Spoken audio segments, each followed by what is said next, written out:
Welcome to NTD Newsroom. I'm Don Mon. Tributes continue to pour in for Charlie Kirk. President Trump says it's a dark moment for America, and officials said they have been able to track the gunman's movements before and after the shooting. We have the latest info. Voices from across the political spectrum are reacting to Charlie Kirk's killing and condemning political violence. The president reacts to his death, calling him a champion of young conservatives. Plus, we take a look at the meteoric rise of the young conservative and the legacy he leaves behind. The bell of hope rings at St. Paul's Chapel in New York, marking the moment the first plane struck the Twin Towers on September 11th, 2001. We'll hear President Trump's speech from the 9/11 Memorial and the Pentagon.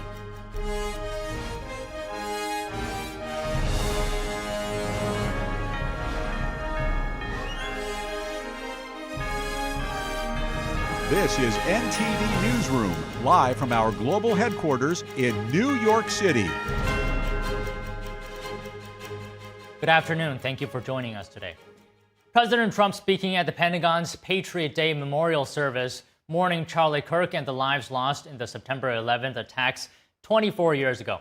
We now go live to NTD's Mari Otsu at the White House. Good afternoon, Mari. What's the mood like there, and can you tell us more about the president's remarks this morning?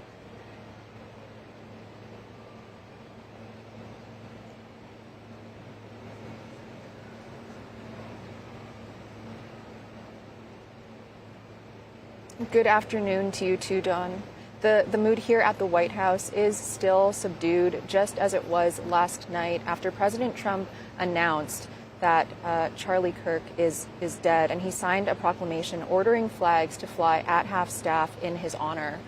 President Trump this morning, attending the Patriot Day memorial service at the Pentagon today, was mourning both Kirk's death and the lives lost on 9/11. Now, the president, on the morning of the attacks in 2001, he was then a real estate developer at the time, says he was in a building in Midtown Manhattan when he saw the second plane hit the World Trade Center with his own eyes. Here's what he's remembering today about September 2001. Take a look. They stood on their feet and they showed the world that we will never yield, we will never bend, we will never give up, and our great American flag will never, ever fail. That terrible morning 24 years ago, time itself stood still. The laughter of school children fell silent. The rush of our traffic came to an absolute halt. And for 2,977 innocent souls and their families, the entire world came crashing down so suddenly. In the quarter of a century since those acts of mass murder, 9/11 family members have felt the weight of missed birthdays and empty bedrooms, journals left unfinished and dreams left unfulfilled. To every member that still feels a void every day of your lives, the First Lady and I unite with you in sorrow. And today, as one nation, we renew our sacred vow that we will never forget September 11th. Today's Pentagon ceremony is coming less than a week after President Trump signed an executive order renaming the Department of Defense the Department of War, which is a designation that the department held from its inception until just after World War II. And today, President Trump is saying that the restoration of the War Department means to send the message that America will find and triumph over any enemy that seeks to attack the U.S. Don? And Mari, is there any update on how the president's been responding to Charlie Kirk's assassination? Yes, Don, the president this morning actually began his remarks commemorating Kirk and announcing that he'll award Kirk the Presidential Medal of Freedom posthumously. So let's take a listen to what President Trump and Secretary of War Pete Hegseth have to say about Charlie Kirk. Before we begin, let me express the horror and grief so many Americans at the heinous assassination of Charlie Kirk have felt. Charlie was a giant of his generation, a champion of liberty, and an inspiration to millions and millions of people. Our prayers are with his wonderful wife, Eric, and his beautiful children. Fantastic people they are. We miss him greatly. The life, example, and even death of Christ follower and American patriot Charlie Kirk give me hope. Sheer courage, no matter the arena. Charlie, we love you. We know that you have heard the Lord's words. Well done, good and faithful servant. Full heart, clear eyes. Like those on 9/11, he will never be forgotten. President Trump also adds a message of hope to his remarks, saying he has, quote, no doubt that Charlie's voice and the courage he put into the hearts of countless people, especially young people, will live on. And officials on both sides of the aisle are generating a flurry of tributes and calls for unity in the wake of Kirk's murder, and it's looming large on the anniversary of the 9/11 attacks. On Wednesday night, Utah Governor Spencer Cox condemned voices that have celebrated Kirk's death. Let's listen to what Cox has to say. If anyone in the sound of my voice celebrated even a little bit at the news of this shooting, I would beg you to look in the mirror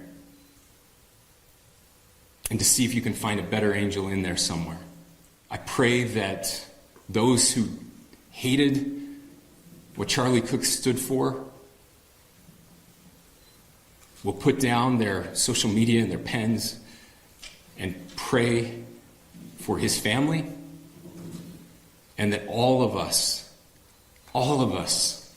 will try to find a way to stop hating our fellow Americans. And Stephen Miller, the White House Deputy Chief of Staff, is writing about what he calls an ideology that inevitably leads to violence. He says, quote, we see the workings of this ideology in every posting online cheering the evil assassination that cruelly robbed this nation of one of its greatest men. Postings from those in positions of institutional authority, reveling in the vile and the sinister with the most chilling glee. Adding that the fate of society depends on the defeat of this ideology, he says, now we devote ourselves with love and unyielding determination to finishing the indispensable work to which Charlie bravely devoted his life and gave his last measure of devotion. Now, meanwhile, the Salt Lake City FBI is asking for the public's help in identifying a person of interest in connection with the fatal shooting. The FBI is also offering a reward of up to $100,000 for any information leading to the identification and arrest of anyone responsible for Kirk's murder. Today, Vice President J.D. Vance is visiting Kirk's family in Utah, and President Trump says that he plans to speak with Kirk's family later this afternoon. Don, back to you. Okay, Mari, thank you very much. Next, the State Department will now take action against foreigners in the U.S. praising Charlie Kirk's death. Some people have been comparing Kirk to infamous dictators, saying they support the assassination. Deputy Secretary of State Chris Landau says foreigners who glorify violence and hatred are not welcome visitors to our country. The State Department will now take, quote, appropriate action against people who support the attack. Landau also calls on people to inform the State Department on people who make comments supportive of the assassination.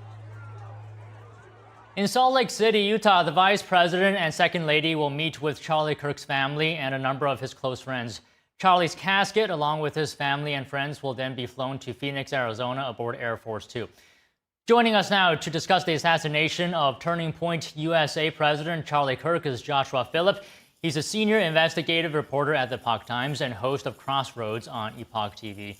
So, Josh, thank you very much for joining us here today. What have been your thoughts so far on what's transpired? Well, it's horrible. I knew Charlie Kirk.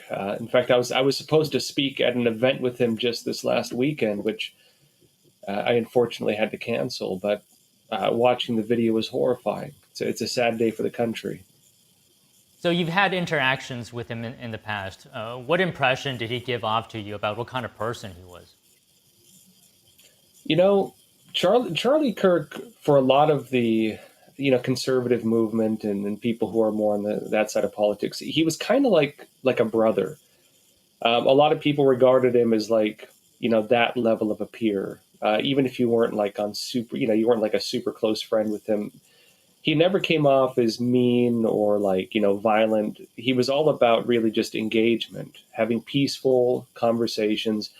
And I think that's going to be his legacy, that we should be able to have conversations across political ideologies. We should be able to have debates in the open. We should be able to have conversations. And I think what's really frightening for a lot of people right now is they're basically saying that, is it safe to have these kinds of conversations when there are people being told that it's hateful or wrong to oppose each other's viewpoints in an open, peaceful manner? Should we be able to have debate as a nation? That's really what's at stake here, depending on how this is handled. And President Trump has said this is a dark moment for the U.S., and it really is when we have to even question whether it's going to be safe to express our thoughts. Do you believe this could be a pivotal moment here? I think this will be a pivotal moment, but I think Trump is actually looking to make sure that what Charlie Kirk represented did not die yesterday, when Charlie was shot. I think what Trump is doing right now is he's trying to make sure that going forward, Charlie becomes a martyr of something greater, that what he represented for this nation is something that becomes more part of the culture. And what Trump is talking about doing right now, he's talking about launching investigations into the people he believes are responsible for this. He's talking about basically investigating the organizations, the news outlets, the groups, the NGOs that were getting money and that were financing, funding, pushing this entire narrative, trying to frame anybody who had a different viewpoint than the establishment viewpoint is somehow being a fascist. This idea that if you just had a different opinion than somebody, you deserve to be attacked. That you had violence at schools with masked individuals beating people up, protesting, trying to stop events. It's a very wild time we've been under for the last 10 plus years. And what Trump is talking about doing now is basically investigating and maybe uprooting that entire system that has made it impossible to have open debate. I mean, lawmakers are saying as well, this is no justification for violence of this kind. There's no room for political violence in the United States. And Charlie came into the scene around when he was 18 up until now. What ways do you think Charlie's influence has already changed this country? It's been interesting watching the reactions of people across partisan lines. And while you do have some crazy people on like Reddit especially and, like Blue Sky praising the death, saying, we need more like this, and even calling for more violence, it's being met with a huge wave of people who are kind of disgusted by it. And you have a lot of people who, let's be honest, in this country, we are unfortunately very divided. We have very different political viewpoints across political aisles. And I think for a long time, we've not been able to see eye to eye with each other. It is interesting to see that a lot of people who were, in fact, very deeply divisive are having a moment of inflection. A lot of people are saying, I understand that maybe we don't always get along with each other. We don't understand each other, maybe.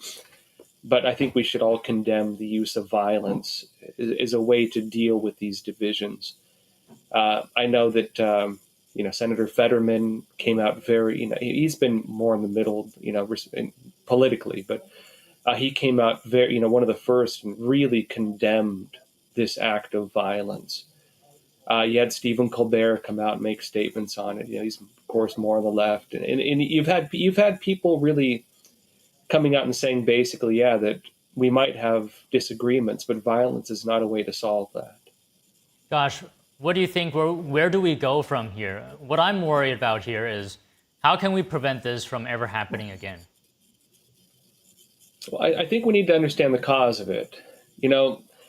If you have people demonizing others, saying that having a different viewpoint is somehow the equivalent of violence, then what's the conclusion of that? Well, obviously, if somebody's acting in violence, then legally it's acceptable to use violent stuff to stop violence. If you start framing speech and offensive speech as being equivalent to violence, there are people who believe that violence is a okay tool to use to stop speech. And I think that is a terrible development we've had in this country, where there are people who believe that because the media has told them that for so long. I think we have people who've been brainwashed to hate this country. We have kids who believe that the color of your skin makes you inherently guilty of some kind of crime, and to an extent on both sides. I think that I hope that this country does a bit of soul searching, and I understand that there are people going to want to push restrictions on guns and so on. Look, you have people stabbing people. Guns are not the cause of it. Guns are a tool for use, but they're not the cause of it. I think we need to reflect on what the cause is, and I do believe that we've been gaslit to an extent. We've been gaslit to believe somehow that everybody else is our enemy, and I hope that ends. I hope we come together as a nation. Okay, Josh, I'll just close with this. What do you think Charlie himself would urge people to do in response to this? What do you think is the legacy he's leaving behind? I think Charlie's legacy is what he frankly was doing when he was shot. He was having open debate. He was saying, disagree with me, come and sit at the same table as me, and let's have a conversation. The event he was shot at, that is literally what he was doing at the time of his death. And I think that's what he stood for more than anything. You know what? We might not understand each other, we might not agree with each other, but we can sit down at the same table and have a conversation. And I think that kind of peaceful debate is what will help this country heal. And I think what we need more than anything right now. I agree, Josh. Thank you very much for having this conversation with us. Thank you. Coming up, voices from across the world are reacting to Charlie Kirk's killing and condemning political violence. Stay tuned.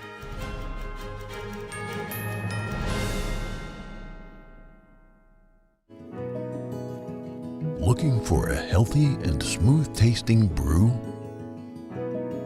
Drop by Days Coffee Roasters today and explore our wide selection of specialty-grade, small-batch roasted coffee. Home to North America's first enzyme-fermented coffee, we source a wide selection of specialty-grade coffee beans from around the world, and our baristas are ready to craft your customized brew. Visit Days Coffee at 28 North Street, Middletown, New York. Come experience a brew like no other. I'm excited to announce that we're having a huge sale on overstock and brand new products.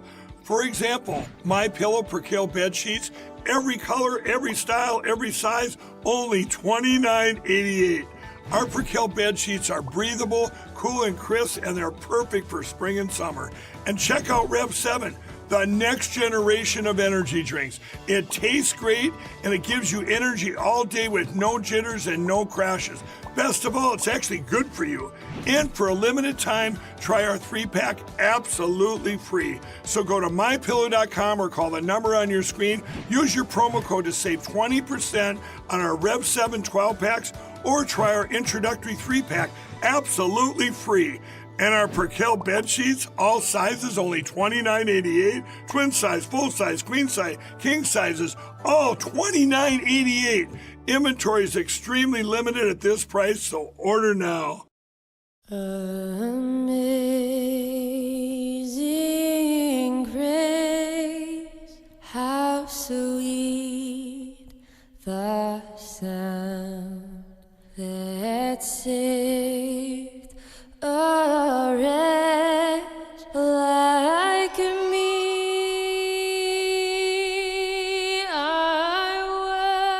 They're just young people, hungry, homeless, and vulnerable. Covenant House is helping young adults facing homelessness. We're providing safe shelter to thousands, but the need is overwhelming.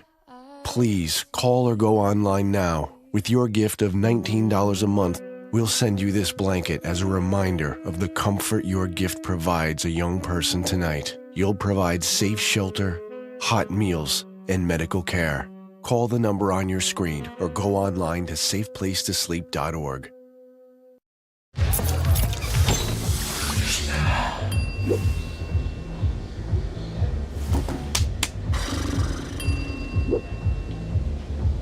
If you need to do something to feel okay to drive, you're not okay to drive.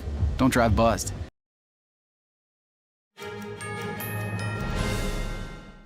The impact of Charlie Kirk's assassination is being felt across the globe. World leaders are reacting to the fatal shooting. NTD's international correspondent Malcolm Hudson brings us more. Italian Prime Minister Giorgia Meloni posted on X, calling the news of Charlie Kirk's death shocking. Meloni called the assassination a gruesome murder, a deep wound for democracy and for those who believe in freedom.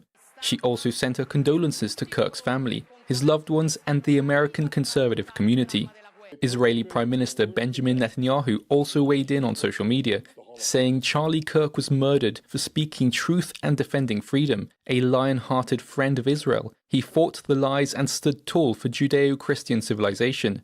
Netanyahu said Kirk's boundless pride in America and his belief in free speech will leave a lasting impact. Irish Deputy Premier Simon Harris said he was horrified upon hearing the news and said political violence is never acceptable. It's very easy for people to condemn violence, political violence, threats of political violence when it's against somebody that they agree with. It's actually more important that it's condemned when that violence is carried out against somebody whom you may have different views. British Prime Minister Keir Starmer posted his condolences to Kirk's family and friends on X. Starmer added, quote, "We must all be free to debate openly and freely without fear. There can be no justification for political violence." His Home Secretary Yvette Cooper added, "Political violence has no place in our societies." Reform UK Party leader Nigel Farage said Kirk's influence was not just large in America, but had a growing presence in Britain. Especially after he spoke at the Oxford Union last month. I absolutely believe in free speech, but we all understand there are limits to free speech. Incitement, constant personal vilification. I think it's incumbent upon all of us, whichever side of the divide we're on, however passionately we feel, to behave with personal responsibility. And I mourn the loss of my friend. Malcolm Hudson, NTD News. We have two guests now joining us to discuss the assassination of Turning Point USA President Charlie Kirk. Attorney Madeline Somerville, political speechwriter and strategist, and we also have Brad Palumbo, Steamboat Institute, Blankley Fellow and co-founder of Based Politics. Thank you so much both for joining us this afternoon. So Madeline, if I may, I'll start with you. Do you think rhetoric played a role here in creating conditions for attacks such as this? I think that the president's suggestion that rhetoric played a role in this is going to serve to divide us more. This is a time when we actually have an opportunity to come together, and Democrats have an opportunity to stand up and say, absolutely not will we stand behind anything like this. He didn't deserve this for what he said. There's no justification possible for this. And Democrats would do well to say, let's come together on this issue, because this is what America is all about, is being able to speak freely for what you believe in. And I think that the suggestion by the president that liberals are responsible for this is going to serve to divide us, and it hurt us in the long run. Brad, your reaction? Yeah, look, I think it is too soon to say that anyone in particular is directly to blame for this, other than the evil monster that took Charlie Kirk's life. And I hope that he is held to the fullest extent of the law accountable. However, I think it is premature for President Trump to go out there and blame rhetoric directly. But we can at this point, and we actually should have a long time ago, concluded that we all need to calm down the rhetoric. I mean, whether it is constantly progressives calling everyone a Nazi, an authoritarian, a dictator, a racist, a sexist, whether it's the bizarre invocation and creation of ideas like policy violence, where you are equating disagreement with violence, or saying that words are violence. These ideas lead to actual violence, and I do think we need to tamp down on them. And I would say the same about Republicans who demonize all Democrats as anti-American traitors or whatever you may have. We should all take a lesson from this. Even though the shooter's ultimate motivations are still not clear at this point, we've seen so much political violence in the last several years targeting both sides, but we should all take down the temperature. But unfortunately, I'm not very optimistic that will actually happen. Okay, you guys, I brought a clip for you. Have a listen to this. This has been I go around universities and have challenging conversations, and because that's what is so important to our country, is to find our disagreements respectfully, because when people stop talking, that's when violence happens. I've never seen someone do this. Well, it's a growing trend because people like me are facing violence, assaults. The left.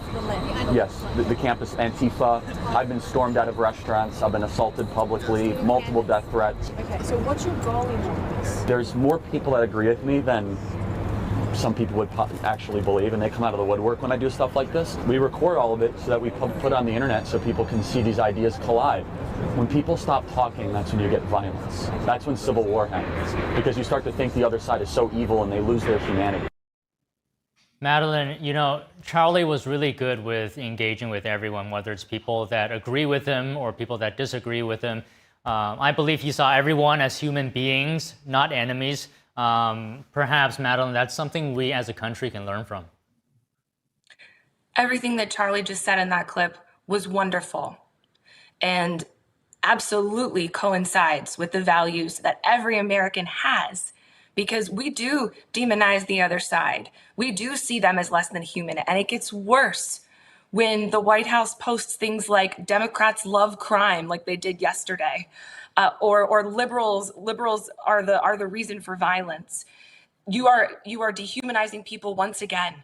This should not be a political tool from the right or the left or anyone. What Charlie did was he brought civil discourse back, and he proved that the Democrats lost their ability to persuade, or maybe they just forgot that it was a thing in the first place, because that's a fundamental piece of democracy. It's what our founding fathers wrote about in the Federalist Papers, right? The goal is to persuade someone else that you're right.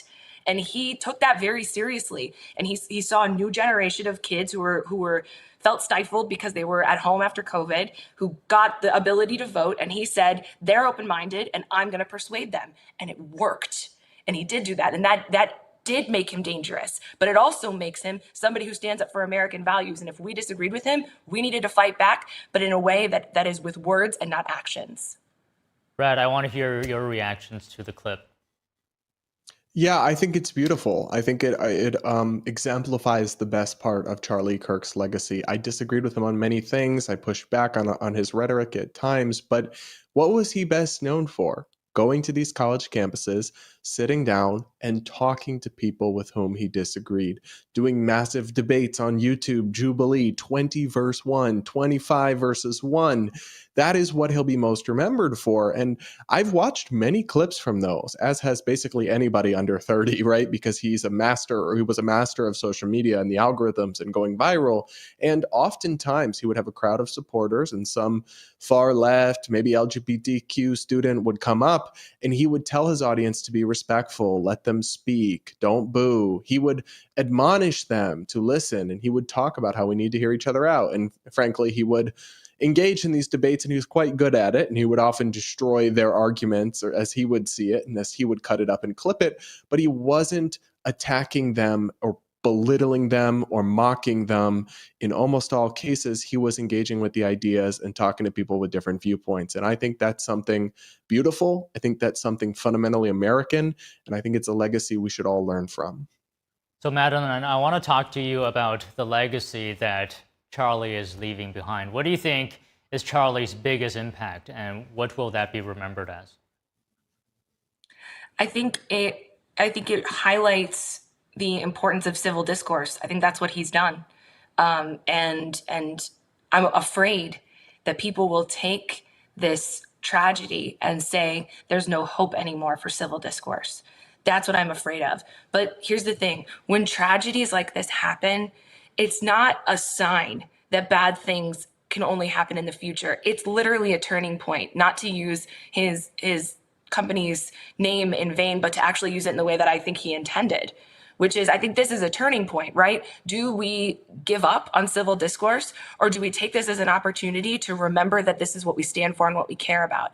And again, I do want to emphasize that the president's rhetoric right now, and Elon Musk's, and all of the people, not like my colleague here on the panel, because I respect his opinions very much, but there are a lot of other influencers out there that are demonizing and dehumanizing people in a way that Charlie Kirk didn't. So I'm hoping that this serves as a turning point, and that his legacy serves as a turning point in America so that we can come together and not further apart. Brad, final thoughts here. How do you think Americans can begin to properly honor Charlie's legacy? Well, I think there's two ways things can go. One of them is a path where we learn from this, we all come together, reject it, and we renew our commitment to civic discourse and dialogue and peaceful disagreement and coexistence. Honestly, I think that's what you've seen from most people, not all, but most people on the left and right in mainstream politics. Democratic politicians, Joe Biden, Kamala Harris, Obama, all came out and immediately forcefully denounced this. Obviously, Republicans have as well. But then there's another path. There are the fringe left-wing influencers cheering and dancing on TikTok and getting hundreds of thousands of likes, celebrating the murder of a father in front of his child. And then there's the right-wing people saying, this is war. Now we must destroy the left.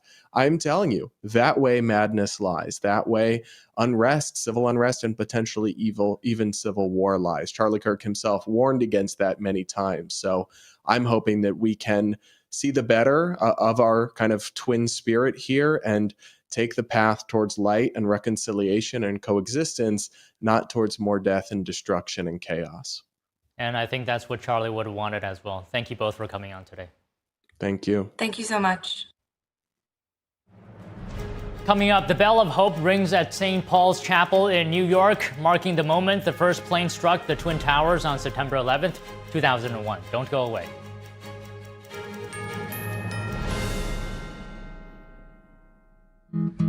Where did the time go? Somehow I lost all those years. Where did the time go? I don't know how I got here. Or how did I get here?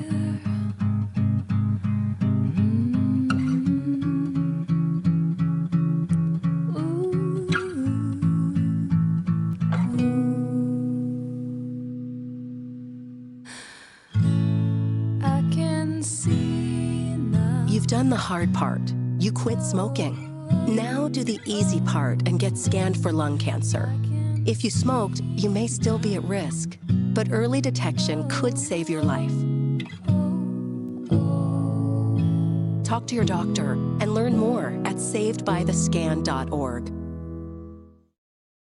I am so glad you ladies are here. You each have your own rooms. Thank you. Get settled in. I'll call you for dinner.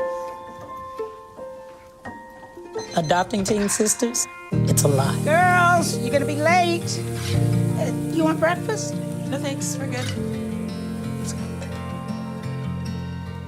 They're always in their own world. What'd you get there? Twice the work. Twice the surprises. Just try it. But if you think of it that way, they're also twice as fulfilling. I think you should ask her yourself. Is it okay to call you Mom? Of course you can.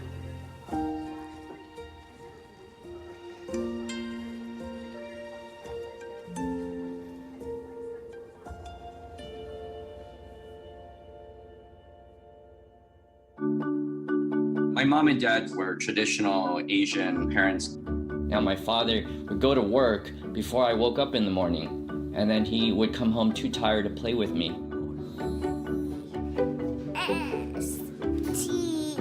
I tell my son, I love you every single day. I love you. Now, my dad has never said that to me. Not because he doesn't love me, but because culturally it wasn't comfortable for him. So I teased him the other day and I said, how come you never say that to me?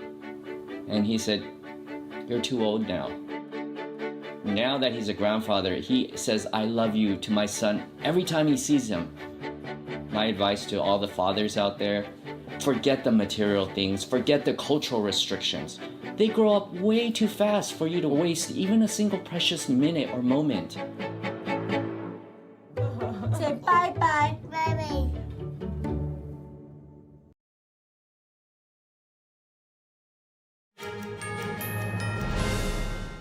We have breaking news. Law enforcement officers on September 11th rushed to the headquarters of the Democratic National Committee after learning of a potential bomb threat. A U.S. Capitol Police spokesperson told the Epoch Times in an email, officers immediately responded and are currently checking the building and surrounding areas. So far, nothing has been found outside. The spokesperson also said, we are checking inside of the building out of an abundance of caution. Meanwhile, the bell of hope rang out at St. Paul's Chapel in New York this morning to mark the moment at 8:46 local time, when the first of the two planes hit the World Trade Center in 2001. The bell was presented to New York City by the City of London and has rung on every 9/11 anniversary since 2002.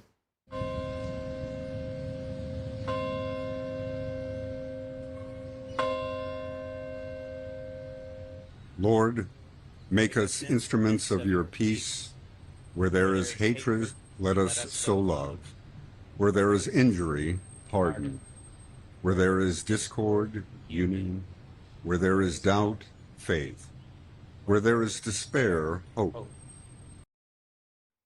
And in Arlington, Virginia, a U.S. flag was unfurled on the side of the Pentagon today to mark the 24th anniversary of the September 11th attack. Joining us now is Jason Johnson, president of Law Enforcement Legal Defense Fund and former police executive. So, Jason, thank you so much for your time today. Two topics I wanted to talk to you about. The attack on the U.S. 24 years ago today, and what some lawmakers are calling an attack on the First Amendment after the assassination of Charlie Kirk. So first, let's talk about the attack on 9/11. What comes to mind for you when you think back on the courage of first responders on 9/11? Well, it's remarkable, and I think it's one of the things that we all reflect back, those of us who are of a certain age, and recall that day, and we remember where we were and what we were doing, and the horror of the moment and the fear. I myself was a young law enforcement officer working in Maryland, and I remember the feeling of going to work in uniform and encountering people, and everyone in the community was just so grateful. Although I had nothing to do with the response to the World Trade Center or the Pentagon or Shanksville, Pennsylvania, the fact that I wore that uniform, people in the community felt a sense of gratitude, of humility, and really went out of their way to thank me and thank my colleagues for the work that we do, even though we had nothing to do with that in particular. And so it was, although it was a tragic and horrifying day and moment, and the time after it was, and it continues to be to some degree, just thinking about it. Something good did come from it, and unfortunately, some days it doesn't feel like that lasted. But there was a sense of community and unity at the time that was very, very nice and welcome. Can you speak to us about, for you, why is it important that we continue to tell these stories of the firefighters, of the police officers, and others who ran towards the danger that day? I think it's important because, and I have young children of my own who we sometimes forget, didn't live through that, and don't know the stories of that day, don't know about all of those men and women who died, not only the firefighters and police officers, but just regular people trying to go about their daily lives, either taking a plane across the country or going to work in the World Trade Center or the Pentagon. Just ordinary Americans and the sacrifices they made. It's easy to forget that ordinary Americans on board the flight that eventually crashed in Shanksville, Pennsylvania, were heroic as well. They stepped up and tried to protect themselves and their fellow passengers, and also protect people on the ground that they didn't even know. And that is really at its heart, that is the spirit of what this country is about, is looking out for one another, protecting one another, standing as one, even though we're not going to always agree. And speaking of which, can you talk to us about in what ways do you think 9/11 changed this country? Well, look, we have all sorts of processes to get onto an airplane now, security processes, get into sporting events and venues. It really opened our eyes to the idea of security and protecting the homeland, and being aware of the fact that there are international and domestic terrorists that want to impact our lives in dramatic ways, simply because they don't agree with our way of life. And it really opened that up And in some ways, I think, at least in the short term, the people that lived through that had a renewed sense of purpose and importance. A lot of people entered the military and public service because of what they witnessed and the heroism and the respect that we had for first responders and the people in the military and others who work for the betterment of and protection of our communities. And so I think that's having a lasting impact. And referring back to your last question, it's a really good reason why young people need to learn about what happened that day and how it did radically change our country. And how should young people learn about this? How should schools and educators teach students about these sacrifices made? Yeah, it's very simple. I mean, you can show some of the news coverage that day. I remember being inspired just seeing the news coverage, and journalists who were there on the ground were chronicling the work that was being done at Ground Zero in New York City and here in DC at the Pentagon, and just showing those stories as they were told that day. They don't even need to be filtered through an educator today. It's well documented. What happened, maybe studying some of the lives of the people that were involved. Again, not just first responders, but also people who, ordinary citizens who stepped up that day to protect their fellow American, fellow community member. Very, very important not to forget those lessons. All right, Jason, I also wanted to talk to you about the horrible event that happened yesterday, the assassination of Charlie Kirk. What can you tell us about the manhunt for the shooter being carried out? Any angle you'd like to speak on that? Yeah, it's as I think is being discussed in the media now. This is a full court press. So state, local, federal resources are 100% focused on this investigation. It is a difficult investigation because it appears that the shooter was some distance away. I've heard reports of 200 yards or more. It does seem to be a sniper shot. So, and the fact that there was low security at the event, so there was no security perimeter. This person was able to assassinate Charlie Kirk and then leave the scene and get a good head start. However, there will be lots and lots of video. There will be lots of electronic evidence. There's lots of evidence for the FBI and other authorities to sift through. Lots of people were video recording the incident. There's a very good chance that on some of those recordings, they're going to capture images of the suspect that can be enhanced.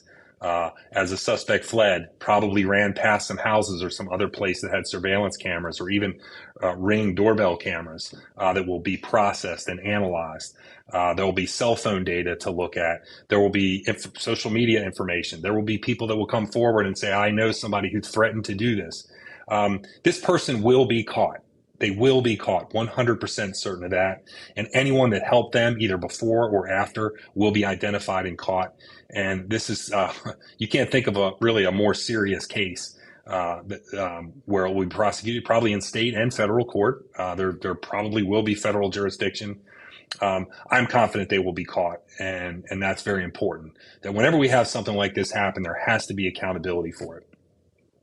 So we're getting latest reports that the FBI actually canceled or rescheduled a press conference about the assassination of Charlie Kirk due to rapidly unfolding events. We'll update our viewers on that a bit more later. But I want to follow up on what you're saying, that you're very confident that this suspect will be caught.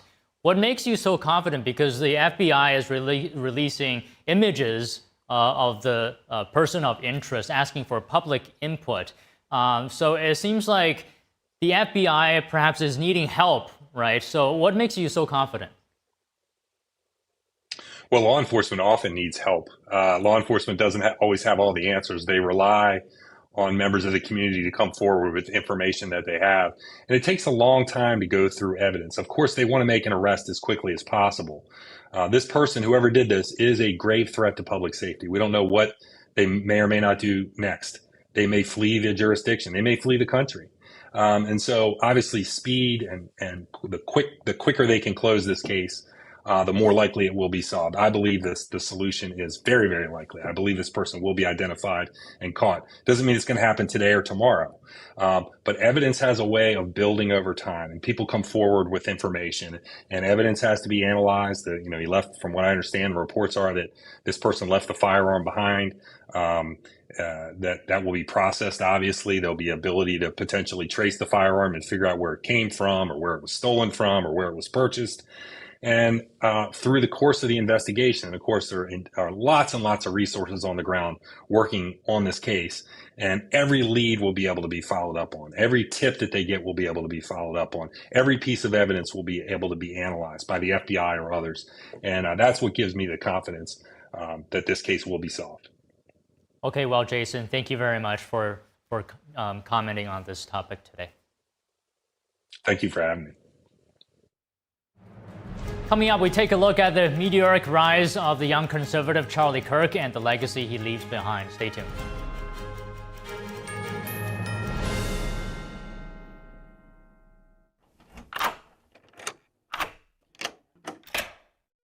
I'm Jonathan Lawson. If you're 50 to 85, please listen closely. The lock I want to talk to you about isn't the one on your door. It's a rate lock for your life insurance that guarantees that once you're insured, your rate can never go up at any time for any reason. Many policies you see don't have one, but you can get a lifetime rate lock from Colonial Penn. This plan was designed for people on a fixed income with coverage options that start at $9.95 a month. That's less than 35 cents a day. Your rate is locked in for life. Coverage can never be canceled, and your acceptance is guaranteed. You cannot be turned down because of your health. See for yourself. Call for an information kit and gift. Both are free with no obligation. Call 1-800-624-6556 for your free information and your free gift. That's 1-800-624-6556. 1-800-624-6556. Call now. How Gen X are getting their teenage bodies back. So this is my mom and this is my grandma. I recently posted a picture of the three of us and people were shocked. They are demanding to know your secrets. So what are they? Is it some new trendy diet?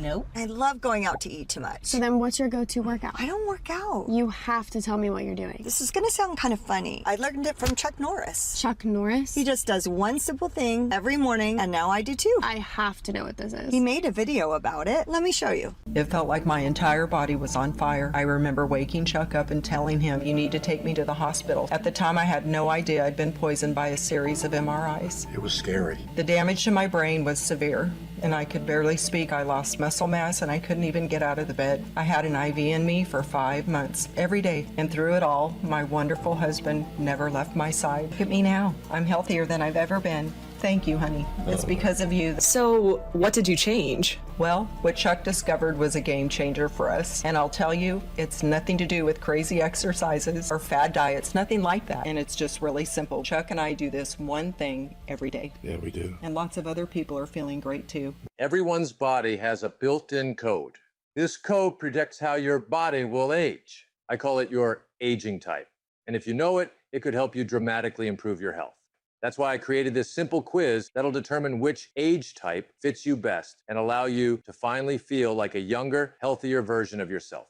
It was only after I learned my own age profile that I was able to choose the right diet for my body. In fact, I started feeling better in a matter of days. Answer just 6 simple questions. You won't be asked for your email or for anything else for that matter. We've kept the quiz short, simple, and free. So go ahead and click the link below to find out your aging type and get the crucial tips you need to feel amazing today. Scan the QR code with your phone now.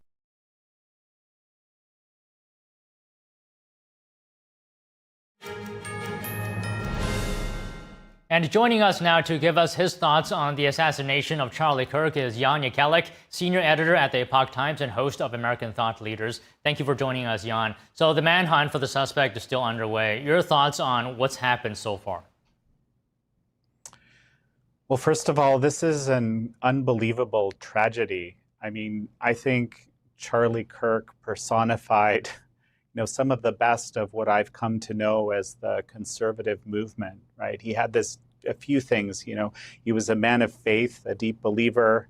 He believed that the people on the other side, the people that he was trying to communicate were not evil. He believed that, communication, but even in very fraught circumstances, was the way actually for us to figure things out as a society. And that was him acting on the convictions of his faith. So it's sort of, there's this horrible irony in the fact that his life was cut short through violence, right? There's this idea that speech is violence, which is a very far left kind of Marxist idea that's out there, and it's actually quite the opposite. In fact, speech is something that is a unique, maybe not entirely unique, but a unique human thing that is actually our way to be able to resolve conflict in ways that don't involve violence. It's through speech that we can do that, even when we have ideas which are incredibly contentious. So, what has happened? I feel like there's been an inflection point almost, and I don't know exactly what's going to happen next, but I feel like, this has basically hit the culture in a way that I haven't seen many things hit. Even looking back to Butler when President Trump was almost assassinated. So you're saying you're not sure what might happen next, but do you have a general sense of optimism of what's to come? Well, I mean, because I'm kind of like Charlie Kirk, right? Whatever their darkness there may be, in this respect, right? I'm always looking for a way to actually find solutions, which he did. I've been looking at reactions from various people, and it's frankly quite a range.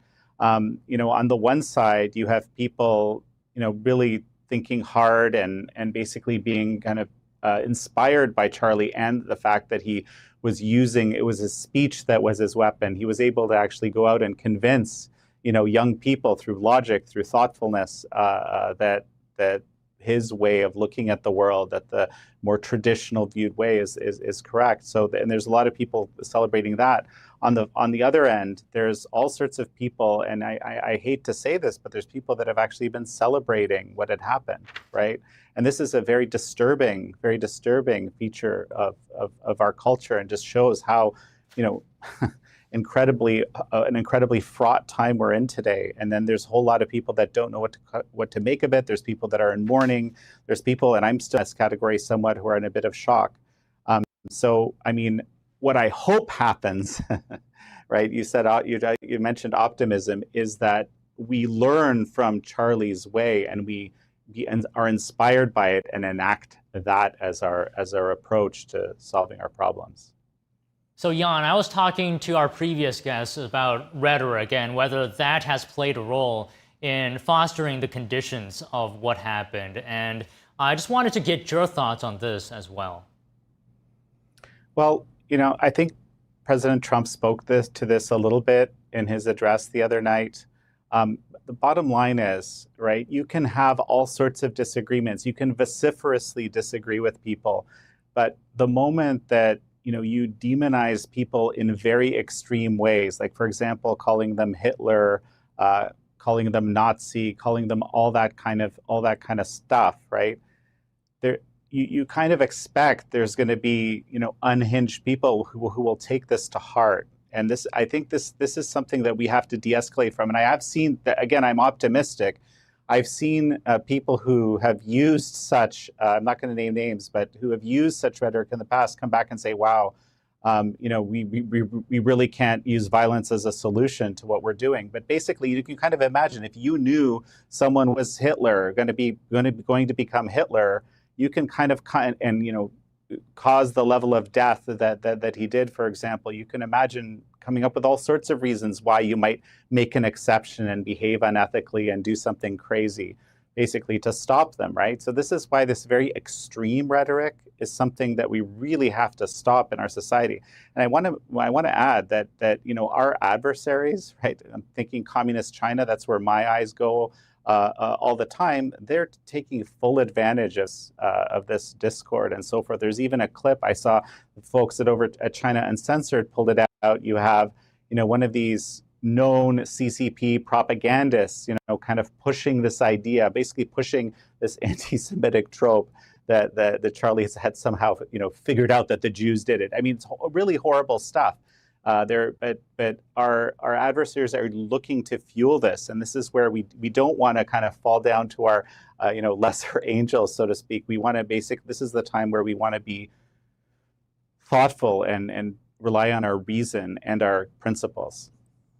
And Jan, we really need to find a solution to this, because we cannot have things like this be normalized. President Trump has called this a dark day in American history. How do we as a nation come together, have heated debates, but not resulting to violence?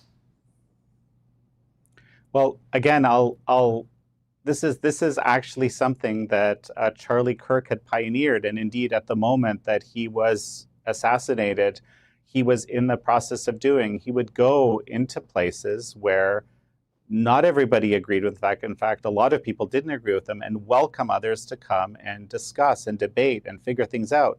Maybe he could convince a few people. The key part, right, is that if we don't do that, if we sort of give up on the attempt to communicate with, let's call it the other side, right? That's the moment where we start resorting to violence to deal with our problems. This is what was done before we figured out, the speech and natural law and so forth. Okay, Jan, thank you very much for your time today. Should young Americans be fearful of engaging in political activities? Hear what senators on Capitol Hill have to say after the break.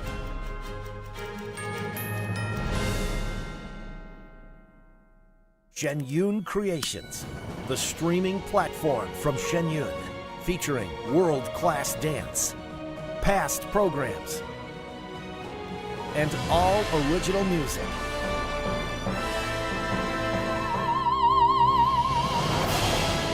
Masterclasses, behind the scenes, comedy, and more. Explore shenyuncreations.com. Whispered across generations, a hidden secret unveils the essence of longevity and vitality, a timeless legend regarding energy and wonder. Rooted in ancient health wisdom, we proudly introduce Pure Tang Black Ginseng, a 100% natural organic energy drink made from premium 6-year-old Korean ginseng. It takes 2,260 days and nights from seed to growth, undergoing a meticulous 9-step process of steaming and drying. Black ginseng reaches its full potency, enriched with ginsenoside RG3 and enhanced absorption efficiency. No sugar, no caffeine, no artificial ingredients.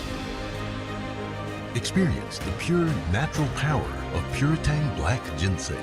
Nourish your body, strengthen your immunity, and boost your energy. To order Pure Tang Black Ginseng, please visit puretang.com. Amazing grace, how sweet the sound that saved a wretch like me.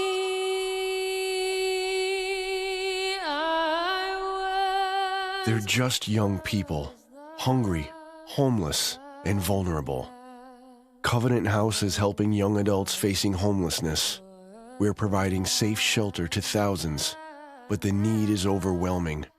Please call or go online now. With your gift of $19 a month, we'll send you this blanket as a reminder of the comfort your gift provides a young person tonight. You'll provide safe shelter, hot meals, and medical care. Call the number on your screen or go online to safeplacetosleep.org. Being a cowboy, I don't know anything different. I had a very successful career. Life was fast. I was preparing physically. I wasn't doing anything mentally. And then I got hurt. I dug into mental health. I wanted to be better as a person. I start my day with a workout. I live life 8 seconds at a time. Find a place to stop and just breathe. Love your mind. My name is Iris Tao, and I'm NTD's White House correspondent. I was born in China, mainland China, so I grew up, kind of like absorbing a lot of the Chinese propaganda both in school, when it comes to newspapers, TV, and everything. But when I first came to the US, I moved here with my family, and then I was experiencing this cultural shock when I saw a lot of, let's say, human rights issues in China. So that's what kind of motivated me to actually start interning for NTD. In my current role, I actually report for both English NTD and Chinese NTD. So I think what drives me every day is a sense of responsibility, not only to the English audience, but also to the Chinese audience, which actually spreads both across the US, around the world, and actually a lot of them are inside China who uses like VPN or some other technologies to break through the firewall to watch NTD. So I think a big sense of responsibility comes from my urge to tell them what's happening, how China is being discussed on the world stage, how different governments are talking about China's human rights abuses. So I think NTD is one of the few, if not the only one, outlet, maybe not only in the US but across the world, where it's actually independent from any political party, economic forces, but most importantly, independent from the CCP's pressuring campaign. We know that, even if you're not a Chinese language outlet, you're an American outlet or like a foreign language outlet, it's very hard to, not be pressured by the Chinese Communist Party, given the many economic ties you might have. For example, you have a bureau in China, and you have employees there, you have to gather news sources, so many kinds of channels where the CCP can actually influence your reporting. And I think that's what makes NTD's reporting unique when it comes to international affairs and also domestic policies, because it really matters to Americans in daily lives.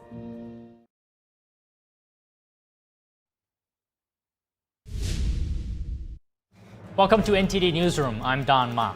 The FBI is offering a reward of up to $100,000 for information on the shooter of Charlie Kirk. They've released a photo of the person of interest. He lived for only 31 years and spent his entire adulthood on the cause of helping young people. We discuss Charlie's legacy. And we invite a friend of Charlie Kirk's to talk to us about who he was and what he was like. Should young Americans be fearful of engaging in political activities? Senators, both Democrats and Republicans, agree that participation is the only way to stop political violence. Our Washington correspondent, Luis Eduardo Martinez, has more reactions.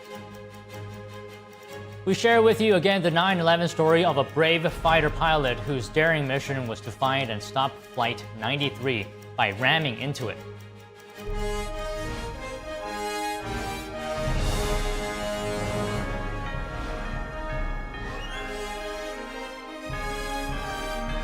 This is NTD Newsroom, live from our global headquarters in New York City. And thank you for staying with us. Republican and Democratic senators joined in condemnation of political violence and urged young Americans to not be deterred to join political life. Our Washington correspondent, Luis Eduardo Martinez, has their reactions. I wanted to get your reaction to Charlie Kirk's assassination and whether it should be considered a risk to be political in America. But there's a sickness in our country, and it manifests itself all too often. People who want to silence Charlie, they've actually enhanced his message. And so the only way these evil people can win is for us to run and be quiet, and we're not going to do that. What's your message to young people who want to get into politics in this political environment? You can do a lot of good.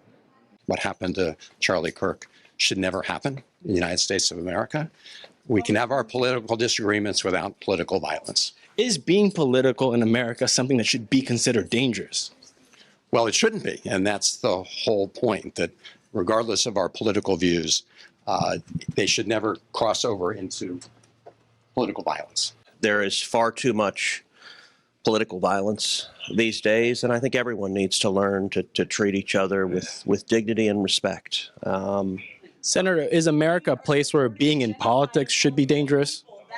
No, and sadly we've seen the assassination of Charlie Kirk followed the same pattern as the attempted assassination of President Trump. What happened yesterday was un-American, and we should never see anything like that. My wife was shot in 2011, and just thinking what his family is going through right now, it is a horrendous, horrific thing. I disagreed with Charlie Kirk on a lot of things. One place I wholeheartedly agree with him is his right to be there at that university, speaking to people about the issues that he cares about. And that's, that kind of engagement strengthens, I think in the long term, strengthens our democracy. We have no choice but to get involved in politics. I didn't jump into politics because I wanted, I was a glutton for punishment. If we don't jump in and get involved in politics, we lose our country. I mean, Benjamin Franklin said it best. We've got a republic if you can keep it. The things that we believe in and share together are a lot more powerful than the things that divide us. We need to embrace those now. One of them is our belief in free and open debate. We love that as Americans. We thrive on that. We invented the First Amendment, so we need to embrace that, I think. But I hope that the opposite will happen, that a lot of young people will say, no, I'm going to get involved. I'm going to make sure this doesn't happen again. Congresswoman Anna Paulina Luna have just received word that from TikTok that they will be removing the horrific videos of Charlie Kirk's final moments. And joining us now to discuss Charlie Kirk's legacy is Gabrielle Sanders, spokesperson of Be a Mensch Foundation. So, Gabrielle, it's always great to see you. It's unfortunate the circumstances that we're meeting under, but we have to talk about this. My first question to you is, he often credited God in his work, right? How would you say that faith shaped his work? Well, he was one of the most stand-up people from a faith point of view that you could ever encounter. He was articulate. He had strong convictions. He was gentle about it, but very direct and unapologetic about it. I think he was a great example for people to not hide their faith under a bushel, as it were, but to be very strong in letting their light shine. He was an American hero, an American saint for some people, an American martyr for sure, and we'll all remember him for the values that he infused into his movement. Do you think that perhaps faith is one of the bigger factors that made him, so open, right, to engaging with people, whether they agree or disagreed with him? One of the amazing things about Charlie, and we talked about this the last time you and I were together, he was the epitome of allowing people to disagree, but fighting against the attitude of being disagreeable. Like in a family, not everybody agrees. And Charlie was such a great representative of allowing disagreement without the disagreeableness.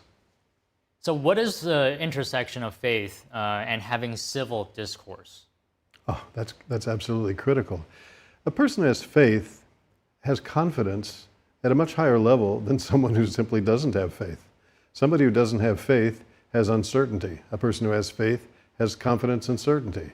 If someone is really convinced, and I'm not talking about the legitimacy in somebody's mind either way, but if someone's convinced that there's a world beyond this, that there's a judge, that there's a creator of the universe, that the life that I live is subject to scrutiny, as we say in one of our own sources in Judaism, that there's an eye that sees and there's an ear that hears, and all of our actions are written in a book, and a person understands that I'm not just here in this life, birth, death, and whatever I do in the middle is totally neutral.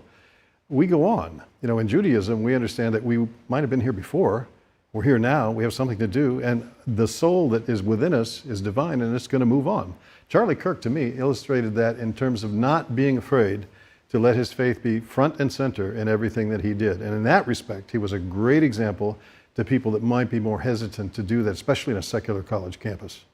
And one central theme, Gabrielle, that has been popping up in conversations surrounding this topic is rhetoric. Can you talk to us about how do we lower the temperature in today's politics? So in the Be a Mensch Foundation, we deal with that in 4 ways, and they all begin with the letter L. We bring people together they wouldn't ever talk to each other. We're talking about polarized aspects of Jewish society in Israel. So there's the ultra-right, the ultra-left, what we call the Chiloni community on the left and the Haredi community on the right. And through a 4-step process of active listening, active learning, active liking, and active linking, we take people through a stage wherein walls come down, bridges are built, and people who are us and them over there become we they're them and they over there become us and we over here. And it takes time, it takes openness, it takes honesty, it takes willingness, HOW, honest, open, and willing. And we have that, and we can teach that, and it's a template for bringing people together who are in opposing views, but to really listen to each other, because it's the human value. I call it the spark of divinity that's inside of you that requires me to respect that and to posture you at a higher level than just a guy with a bad attitude. And that is so important to this nation. It's the core of this nation's democracy, the First Amendment, free speech. What happens? What is the danger if we lose the ability to be able to talk to people we disagree with? Well, I don't think we have to look far in time or space to see that. If you look at any of the dictatorial countries, for example, where free speech has been suppressed, eliminated, and we could talk as close as Cuba or Nicaragua in its time, or certainly what's happened in China, and in other countries around the world, some of the Islamic countries especially, where you just go to Iran. People can't say what they really think or feel. Consequently, they live in a constant state of fear. And we saw this in Nazi Germany, and we're seeing a repeat of that narrative and that script in our society today. So when tensions are high, like right now, how do we have unity as a nation, as a country? Well, peace between people is partly dependent on peace in my own soul. So people, there's a big difference between being responsive and responsible and being reactive. Reactive is I'm triggered by something and I don't filter those feelings that I'm having. Responsive means I'm listening to you, and even though I might not like what you're saying or disagree totally with what you're saying, I've got to find a way that we can communicate at a higher level.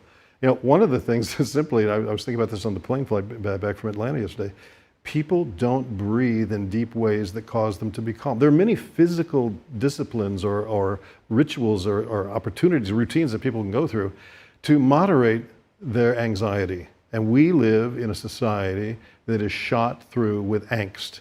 Look, the constant input. Look at this week's news cycle, for example. We started out with 6 people being killed and many wounded in Jerusalem. We had the bombing in Qatar. We had a school shooting. We had Charlie's passing. Today we're marking 9/11. There's so many reasons to feel, what's going on? And people need to get grounded. There's a whole practice on doing that. People could engage in meditation or contemplative breathing. There's a concept called earthing that's out there that helps people to just dial it down. Diet is a factor of that. People are running amped up on caffeine and sugar and so forth. These are all, nobody thinks about this. I do, because I want to have a cool head and a warm heart when it comes to dealing with people, not a hot head and a cold heart. So it's really important that we look at how am I living that might be contributing to bringing up the anxiety level. What can I do to help bring it down? First for me personally, then within my sphere of influence, and then in the larger community. And I think Charlie did a great job of demonstrating how you could tackle tough issues, tough questions, and yet do it in such an elegant way. He was such an artist with his verbiage that it was so hard, and his facts, he knew the facts. So many of the people today don't know the facts, they just know the feelings. And as Ben Shapiro is fond and is very famous for saying, the feelings aren't facts. Right, and as well, Charlie was supportive of Israel, How important was his voice in bringing understanding to the complexity of the issues in the region? So Charlie was a great supporter of Israel and the Jewish people.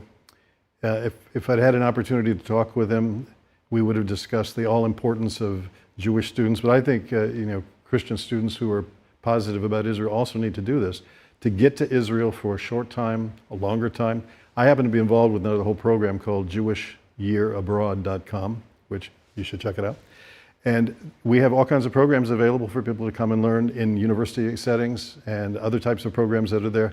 Because Charlie was obsessed, if anything, with the facts. And you can't just deal with this from afar. So I encourage every Jewish student in particular, and if people are Christian Zionists, whatever, you just care, you want to find out the facts for yourself. You might have a hostile attitude now, but come, I live in Jerusalem. I live on the main street, Rehov Yafo, Jaffa Street. I live in this dream I've aspired for years and years. I've come home. Why is it the Jewish homeland? There's so many different factors to talk about. And Charlie was a supporter of the truth about these things. And so we want to help people. And I'm quite sure, Charlie Kirk is like a seed that went into the ground, but all kinds of fruit, all kinds of, I think hundreds of thousands of little Charlies are going to be born out of what happened here, because we won't forget him. We won't forget the message. We won't forget the man. We won't forget the movement. We're going to help to multiply that. There's 4 M's I said right there, all right? The man, the movement, the message, and the multiplication. So there are all kinds of things that we can do together. I'm working on that very thing right now and helping students, Jewish students and Christian students across the country with a book project. And we're going to do this in Charlie's Charlie's honor as well. So Don, I thank you for the time we've had today. You're a great guy. And can we just get one more word of advice from you? You mentioned the recent shooting at the Catholic school. There was the stabbing as well at the Ukrainian refugee. Yes. And as well today's shooting. It's not hard to imagine perhaps someone in America, many I would imagine, might feel some despair or hopelessness for the future of this country. And how do we continue to hope? How do we continue to be optimistic? So it's really important for people to be connected. Community is a Latin word that means with unity. So we have to have a community, and that's really critical. It's one of the Talmudic, and again, in the Ethics of the Fathers, is don't separate yourself from the community. All right, so surrounding yourself with positive people is a great way. Certain people that I listen to on YouTube and other sources that help me to dial down the anxiety and pump up the volume on the positive things that I need to aspire, because the negative is easy. You going up a mountain, that's tough, right? But if you let go, gravity will take you right down. So I encourage people to, and we've said this before, your input determines your output. If your input is negative, if your nutrition is poor, your output in your life is going to be weak. The same thing is true with your mind and with your spirit. You've got to get a hold and say no, not necessarily, we all know to say no to bad things. There are good things that aren't so good for you. What's the best? So I encourage everyone to sit down, take a personal accounting. We try to do that in Judaism twice a day. And what's my day going to be? What was my day like? What could I have done better? What can I do tomorrow? Because we call that cheshbon hanefesh, the soul accounting. Because I'm in this world for a limited amount of time, and I've got to do the best with what I've been given, no matter what that state may be. So I encourage people very much to find the things that are going to help them go to the next step in their own being. Don't be bitter, be better. Well, I just got to say, very good advice here, and I think you're a great guy as well. Thank you very much. Thank you, Don. Thank you. Many blessings. You as well.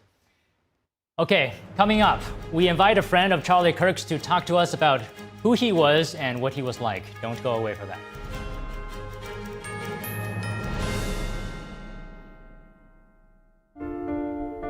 What if kids in America didn't have to go to bed hungry tonight? What if our moms, dads, and grandparents could put healthy food on the table every day to help us grow strong? What if all of our friends and neighbors had fresh food too, and there was no hunger at all in America? And what if there was a way today for you to help? Call now or go online to helpfeedingamerica.org and give $19 a month, just 63 cents a day. So many of us don't have enough food to eat, but your monthly gift means families across the country and in your community can fill plates with food. Kids can get healthy meals year-round, even when school's out, and our neighbors can have fresh food. Food that moms, dads, entire families need to thrive. But right now, more people are facing hunger. Feeding America works from coast to coast with partner food banks, food pantries, and meal programs. It takes all of us to make that happen. Will you help too? Please call the number on your screen or go online to helpfeedingamerica.org and give just $19 a month, and we'll send you this free canvas grocery bag. It's our way of saying thank you for helping to end hunger for our neighbors. Because no kid, no mom or dad, nobody should go hungry in America. Nobody. So what if today was the day you could help nourish futures for our friends, our families, for all of us. Ending hunger is possible. What if we end it together? Call or give online today at helpfeedingamerica.org and your gift can be doubled. Thank you. Avoid these 3 foods like the plague. Whole milk or almond milk? Neither. We drink oat milk because it doesn't cause inflammation like real milk does. Yep. Salad or bread? It's bread for us at every meal. Most salad is less nutritious than it was back in the 70s. So what do you do to stay in shape? We discovered something that's changed our lives for the better. And for our friends too. Isn't that right, honey? I'm in my 80s. I've never seen anything work this fast. Everyone's body has a built-in code. This code predicts how your body will age. I call it your aging type. And if you know it, it could help you dramatically improve your health. That's why I created this simple quiz that'll determine which age type fits you best and allow you to finally feel like a younger, healthier version of yourself. It was only after I learned my own age profile that I was able to choose the right diet for my body. In fact, I started feeling better in a matter of days. Answer just 6 simple questions. You won't be asked for your email or for anything else for that matter. We've kept the quiz short, simple, and free. So go ahead and click the link below to find out your aging type and get the crucial tips you need to feel amazing today. Scan the QR code with your phone now.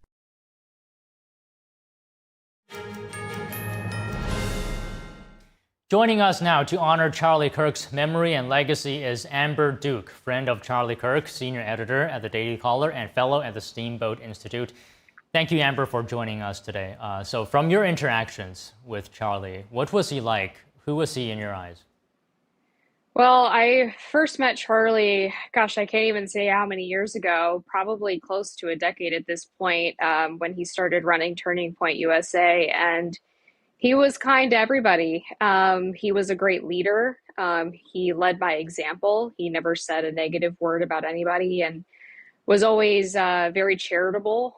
We had our share of disagreements early on over things like economic issues or social issues, and he never held it against me and allowed me to MC a Turning Point event and even had me on his podcast a couple of times. And you'll hear similar things from everybody who knew Charlie, that he was just a great guy at heart. One of the most important things that he did through his campus activism was that he was willing to have a conversation with anybody, even people who shouted the most insane vitriol at him or came to him to debate in bad faith. He always responded in good faith and really wanted to just hash out political disagreements. And so it's just so devastating to know that he lost his life through an act of political violence when that was against everything that he stood for and was exactly the kind of thing that his work was designed to prevent. You know, it's just terrible what happened to him yesterday. And I was doing this program live when he was shot, and we were reporting on this as the news was developing. I was in denial. I didn't believe that he was actually going to pass up to until the announcement that President Trump made that he actually died. I was sure that he would survive this, despite what my guests were saying. I mean, he came onto the scene when he was 18. He did this for a decade and more. And he didn't stop in front of obstacles, in the face of obstacles. What kept him so motivated, do you think, in doing what he did? Well, I think lately it was a combination of his faith and what he felt was a duty to his family. He got married a few years ago, has 2 kids, ages 3 and 1, and I think he just really wanted to leave a better future for them and make this country a place where they could be safe and where they could thrive. And I share your disbelief. Honestly, I'm still having a difficult time understanding that this is real. I'm not sure how much I've processed. And, you know, working in conservative media, it's incredibly difficult because so many people in our office knew Charlie or worked with Charlie or were friends with Charlie. And so at the same time that we were learning of this news, trying to process and trying to grieve, honestly, we also are having to report the breaking news so that our readers are able to understand what happened. And so I don't think any of us have really had the time or space to truly process this yet and haven't really had the space to grieve because we're also trying to, you know, do our jobs and do that duty for our readers or in your case, your viewers. And it's just incredibly difficult. Yeah, I mean, there's so much that can be said about Charlie, all his great qualities. If you could just pick one, what would you say is his best quality? I would say his generosity. He was very generous with his time. He was known for doing small podcasts of college students or even high schoolers that no one had really heard of yet, but he felt like he wanted to give back for people who were coming up in the movement. He was constantly writing op-eds for the Daily Caller and other conservative media outlets, bringing people on his show if he thought they had something interesting to say.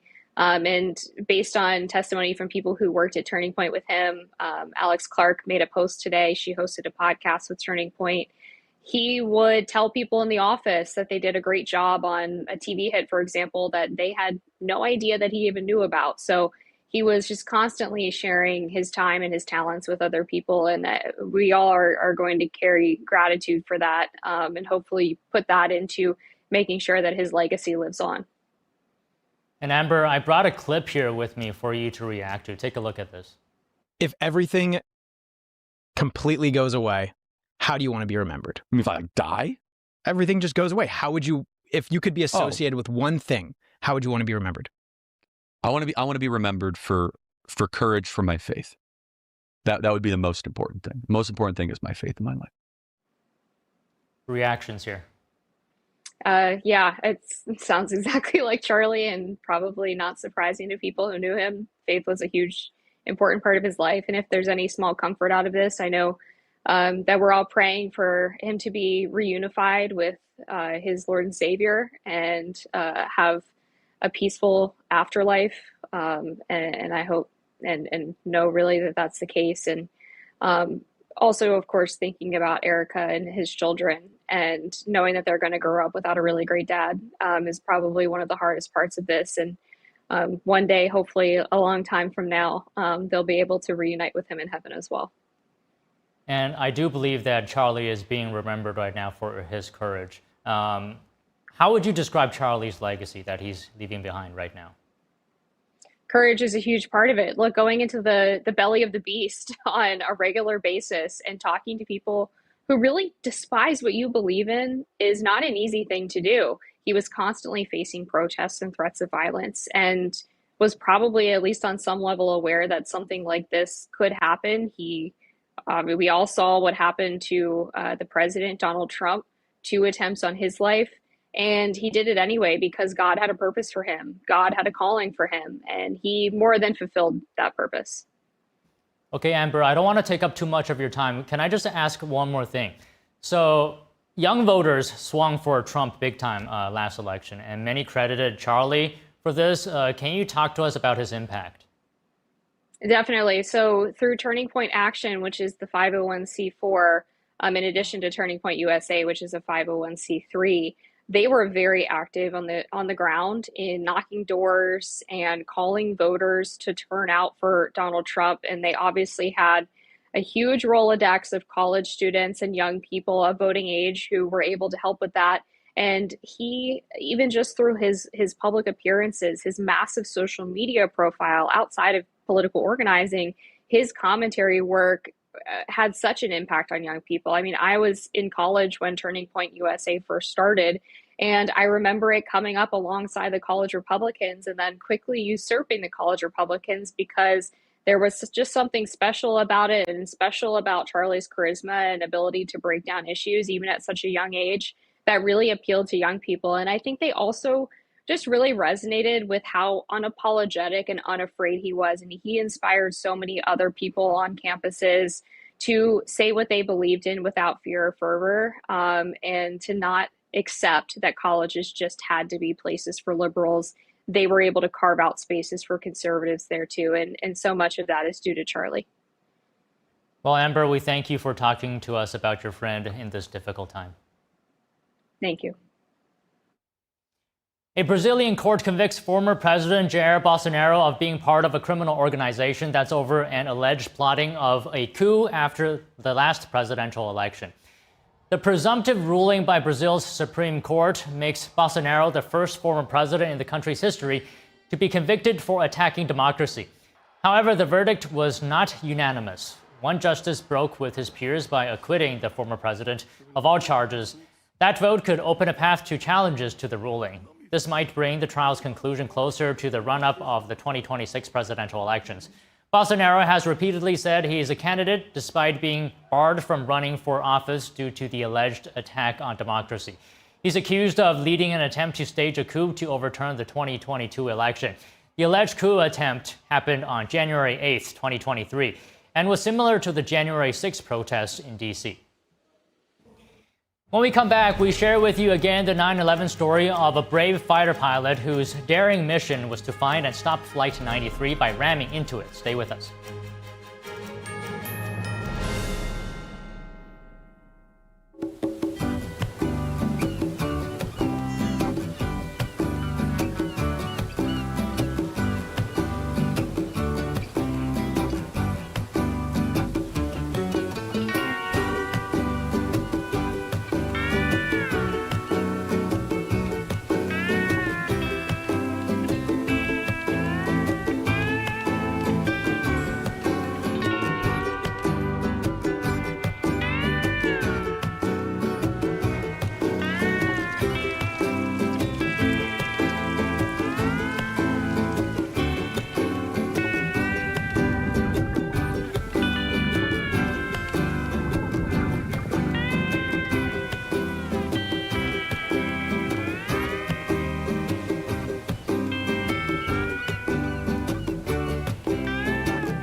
I debate all day.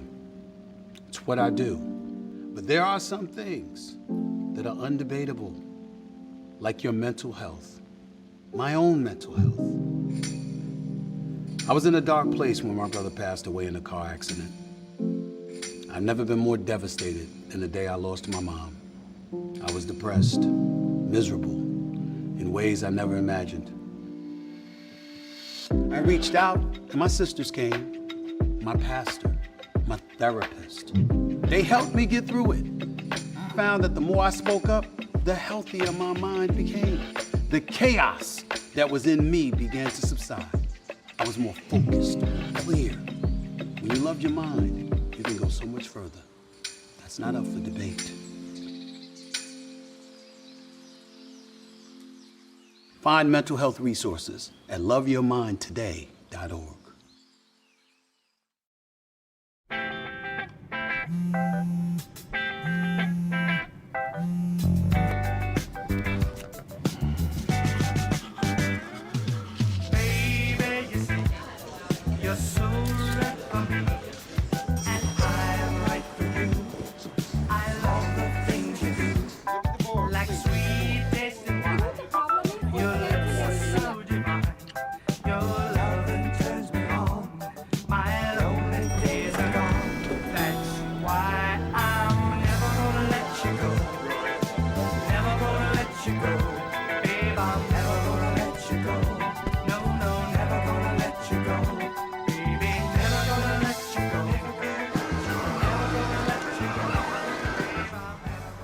Here you go. Thank you. Thank you.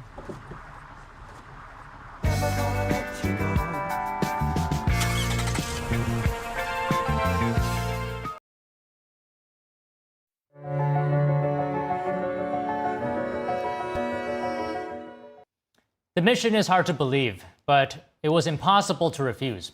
24 years ago, on September 11th, two fighter pilots took off from Joint Base Andrews on a suicide mission to locate and stop the fourth hijacked passenger jet, United Airlines Flight 93, which appeared to be heading for the nation's capital. Heather Lucky Penny, a rookie fighter pilot at that time, was one of the two pilots. We sat down with her 3 years ago, and on this day, would like to share with you her story again.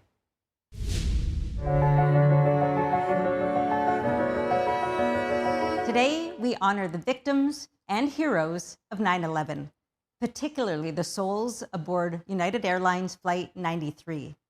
Our guest today is able to tell her story thanks to their bravery. On 9/11/2001, 4 passenger planes were hijacked. 3 hit their targets, but 1 did not, because the passengers and crew aboard that flight attacked the hijackers, and the jet crashed into a Pennsylvania field instead of reaching its likely target, the U.S. Capitol. But did you know that a pair of F-16s were sent on a suicide mission to stop Flight 93? Heather Penny, call sign Lucky, was one of those two pilots. A truly remarkable woman. She was later deployed to combat twice, and today she's a senior resident fellow at the Mitchell Institute for Aerospace Studies and a defense policy advisor. I interviewed Lucky Penny 3 years ago, but whenever I tell people her story, most still haven't heard it. So today we're sharing it with you again. Here's my conversation with Lucky Penny. Heather Penny, thank you so much for joining us today. Thank you. It's really a privilege to be able to be here with you. You have one of the most incredible stories that I've heard about 9/11, of which there are so many. And even though you've told it before, I think a lot of people have not heard this story. But before we get into it, maybe just introduce yourself a little bit. What's your family background? How is it that you came to be a fighter pilot, not an everyday profession? No, being a fighter pilot is not an everyday profession. But fortunately, I was raised by a fighter pilot. So my dad was a fighter pilot. I'm a third generation pilot, military pilot. My grandfather was an instructor in World War II. And I grew up knowing that my dad had flown in Vietnam. And he was still actually flying fighters in the Reno Air National Guard, flying F-4s. So I grew up around fighters, and I just loved the jet. It was so fast and big and mean looking, even just sitting still on the ramp. And I loved the brotherhood of the fighter pilots, the squadron. I mean, it was such a great way to be able to grow up that I knew that when I got older, that's what I wanted to be. How long were you on the force before 9/11? I was a brand new lieutenant. I had just gone through pilot training, earned my wings. I'd spent a year learning my major weapon system, the F-16. So I had just gotten back from qualifying in the F-16 and had earned my mission qualification status, my combat mission ready status, just that March of 2001. Wow. So I was still a new guy. Let's go to 9/11. Let's start the day. What would a normal day look like for you? What should that day have looked like? We were actually really low on people in the squadron because we had just gotten back from a major exercise called Red Flag in the Nevada desert. And being in the DC Air National Guard, most of our airmen were part-timers. You know, the National Guard, these are citizen soldiers. So it was a skeleton crew that morning. I was actually not on the flying schedule. I was going to be part of, you know, the small corps. There's like a handful of us there in the squadron that was going to plan out the next month of operations there in the fighter squadron.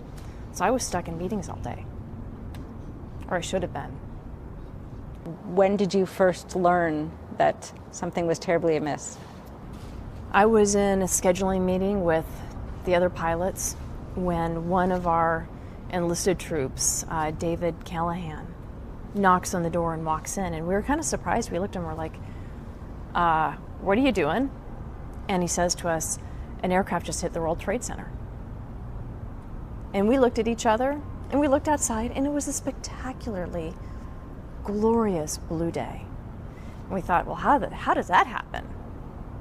And we just made the assumption that it was a light general aviation aircraft flying down the Hudson, maybe wasn't paying attention and bounced off a building.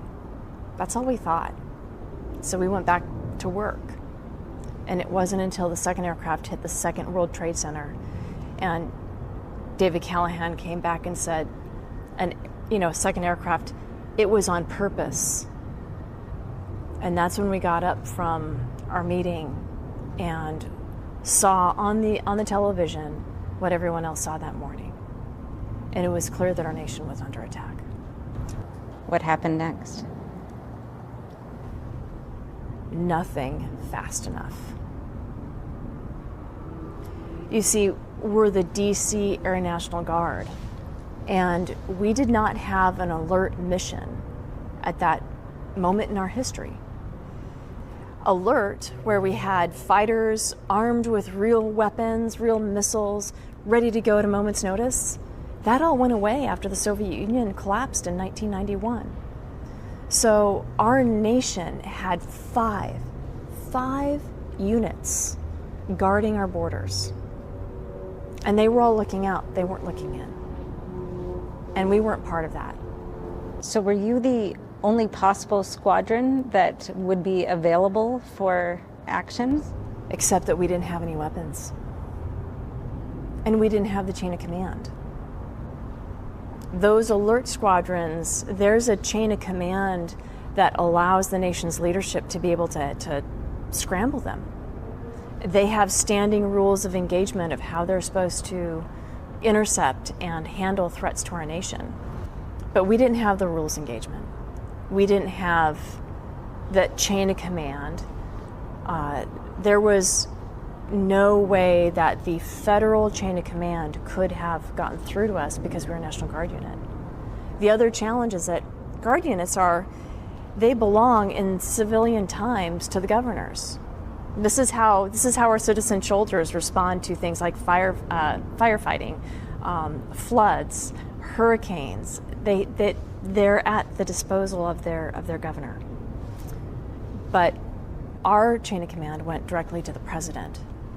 And President Bush was pretty busy at that point in time. And honestly, I don't even know that he would have thought to try to activate us. So getting the authorization to launch and then getting the weapons on board the aircraft were our two biggest problems. So how are those addressed? We did have some leadership there in the squadron. We had General David Worley, who was our wing commander, our operations officer, Major Mark Sasseville, now General Mark Sasseville, and we also had our weapons officer, Major Dan Kane, again, also General Dan Kane now. Together, they made decisions about the risk that they could accept and the actions that they could take and what they could not do. So they had Dan Kane, Raisin Kane, call down to our bomb dump where we store all of our weapons and order our troops down there to start building up missiles. People don't realize bombs and missiles, when we store them in the bomb dump, they're not like, you don't pull off the plastic wrap and just load it up. We actually store all the components separately to prevent errors from happening.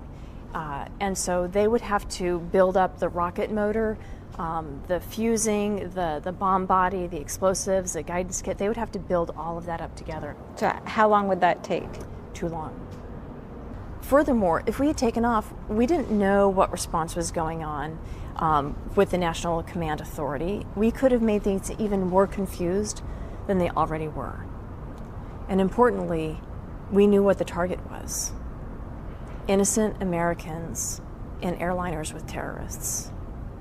And that was something that we could not take down of our own accord without the explicit authorization and intent from our national leadership. So we simply had to wait. Until what? When the Pentagon was hit was when we finally got the authorization from Vice President Cheney.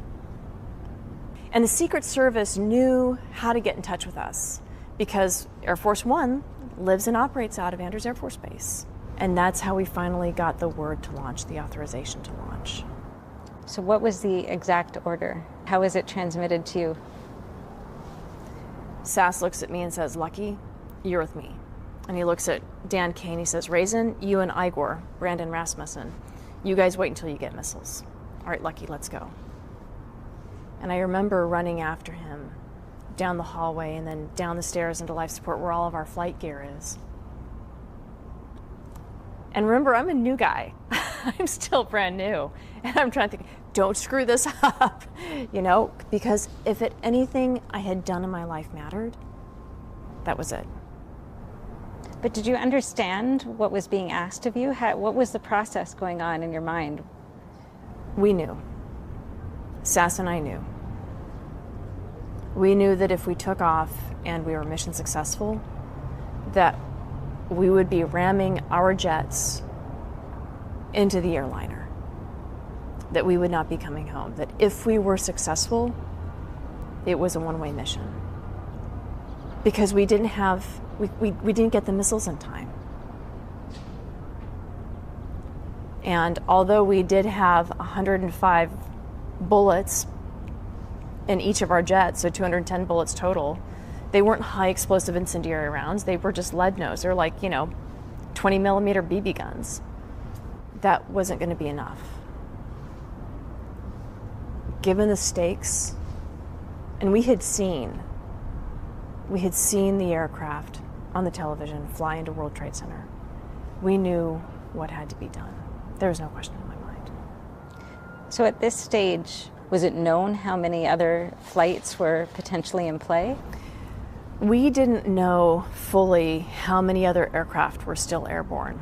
We had heard that the FAA was beginning to ground airliners, but we weren't getting fed any information from the Pentagon. We weren't getting fed any information from the FAA. So our intelligence officer, David McNulty, was literally calling on the phone to airline reservation desks and calling on the phone to air traffic control here at Potomac that controls the airspace around DC to try and account for every single airline flight.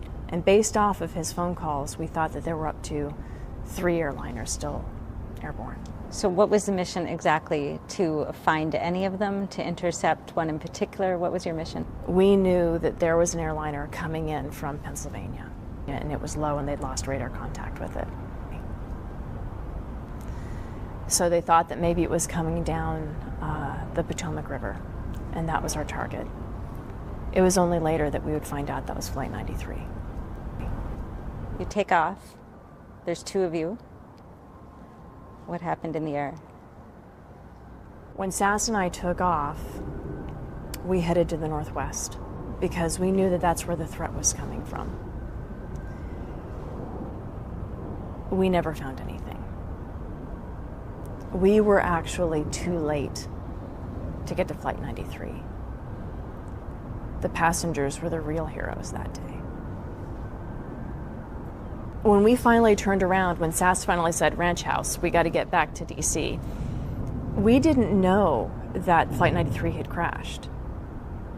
And the reason why he pulled us back to DC to set up a combat air patrol was because if we had gone too far, then if we had picked the wrong axis to fly down, we could have been flanked by somebody else. By getting back to DC, we could send up a combat air patrol, an orbit, and then basically act as a goalie for any other threats that might come our way. Then Raisin and Igor Brandon Rasmussen got airborne. They had missiles, and that allowed Sass and me to then land so that we could get missiles on our jet and then take off again, knowing that the airspace was secure. As we began to learn what had happened to Flight 93, what had happened with the Pentagon and the towers, we learned later that they collapsed. That as we began to build the picture of that day is when I began to realize that's what we were going after. And what were you feeling as you started to put those pieces together? I felt like a failure. Because those people should never have been in a position where they had to make the decision that they did. We failed them as our nation's military. Our intelligence apparatus failed our nation. There were so many strings of failures that led to that day, but what now as I look back 10, 15, 20 years on September 11th of 2001, it actually gives me hope. Even as divided as our nation is right now, as chaotic and contentious as our public discourse seems to be, what the passengers on 93 did that day gives me hope, because when they got up that morning, they were just going on a business trip or coming home from vacation or going to see their family. They hadn't raised their right hands and given an oath to protect and defend. But that's what they did. That's what they did. The greatest generation, that spirit, isn't gone. It's still alive in each and every one of us. And they proved that. That you don't have to be special or unique to to be a hero. And that love of nation, that love of country, that love of our fellow citizen, it shouldn't be bound up in all of the vitriolic anger discourse that we have today. That there's something deeper that connects all of us. And that is what animated them that day. That's what motivated them that day, because they knew that their nation needed them, and they answered the call. And so I am forever grateful that they were ordinary Americans.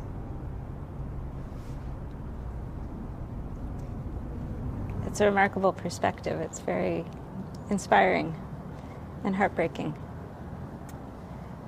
What about the days immediately after 9/11? What were they like for you? They were busy because we maintained a 24/7 combat air patrol over DC.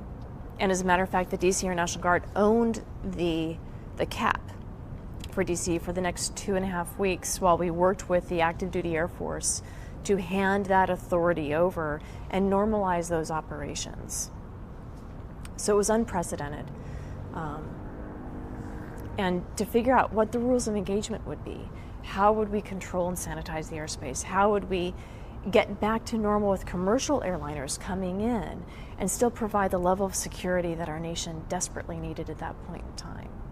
But I'm happy to say that there are many, many layers of protection, many layers before you ever get to the point of having to scramble a fighter jet that has made not just our nation's capital more secure, but our entire national airspace more secure. How did 9/11 change you? It didn't change me at first because I was just doing my job. It didn't have to be me. It could have been any one of our fighter pilots standing there. I would love to think SAS chose me because I'm a great wingman, but I think he chose me because I didn't have kids and I didn't have a family. And although he has a gorgeous wife and wonderful kids, as a leader, he wasn't going to let anyone else take on that suicide mission either. What was your dad's reaction?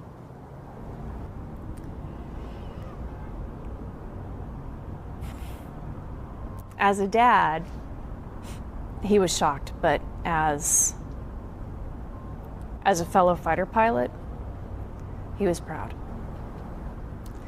How often do you think about that day?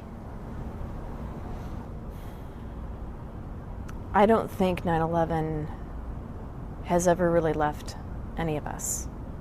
It's fundamentally changed the entire way that we live as Americans. I don't go back to revisit the trauma. I think that's not helpful. I think fear, I think anger, I think sensationalism. I think that kind of adrenaline is not useful in our public life. It doesn't bring out the best of us. But one way that the legacy of 9/11, and specifically the passengers of Flight 93, has left with me is every day I get a chance to wake up and say, how can I make my world a better place? How can I take that spirit of service, of courage, into my community to make our nation a better place? And I think that's the real legacy of 9/11.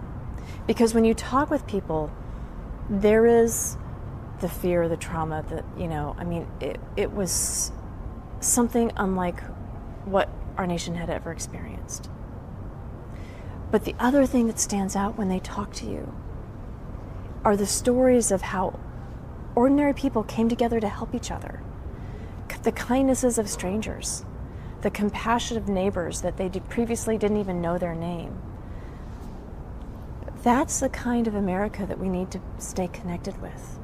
That's the true legacy. We say never forget, but I hope that we always remember the courage, the service, the community, the compassion that truly underlies what it means to be American and is at the spirit of our civil nation. What do you say to young people today who didn't live through 9/11? It's kind of almost hard to believe that there's, living, thinking, walking adults who did not experience it. What's your message to them? What do you say to them?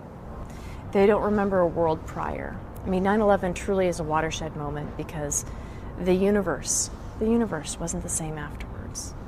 And although they weren't there at that moment, what's important for them is to understand that there are things in this world that are more important than our individual lives. That living in fear, living in terror, living with that sense of insecurity is not what's going to bring out the best of who they are, and it's not going to bring out the best of who we are as a nation. That instead, the real legacy that they are now charged with living forward to is understanding that there is nothing truly safe in this world, but nothing truly great ever happens in total safety. And so that they can make choices every day to be ordinary heroes, to live up to their greatness, and to contribute to who we are as a nation. You're now a defense policy expert who advises our administrations on Air Force readiness, Air Force policy. What is your analysis of the current state of the readiness of our Air Force? I worry that the 20 years that we've spent in the Middle East has caused us to lose the imagination of the existential threats that our nation faces. In a very similar way that we lost the imagination of what could possibly happen from the time of the Cold War to 9/11. The challenges that China is posing to our nation, to the whole global order, which we as the United States, as a superpower, crafted a rule of law, freedom of the commons, and global trade that has benefited the entire world. And that's now at risk because of China and because of Russia. But we have been strategically distracted over the last 20 years and complacent because until recently there has been no true military peer that could challenge us. But the challenge is that national security and military capabilities aren't something that you can flip a switch and make happen overnight. And so I have significant concerns that when it comes to being able to credibly shape, deter, and if necessary prevail in those kinds of peer existential conflicts, that we won't be ready. Heather Penny, thank you so much for joining us today. I really, really appreciate it. It's been a privilege and a pleasure. Thank you.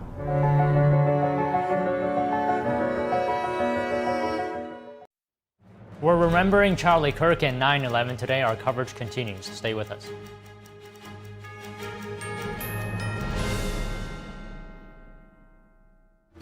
Kids love it. Parents trust it. Obviously. Explore GJW Plus Kids Series and Ganjiong Campus courses led by expert educators. This is spectacular. Children will learn values like respect, responsibility, and knowledge in language, science, and more. Wow. All while having fun. Perfect. Subscribe today at GJW Plus Kids, where learning meets fun.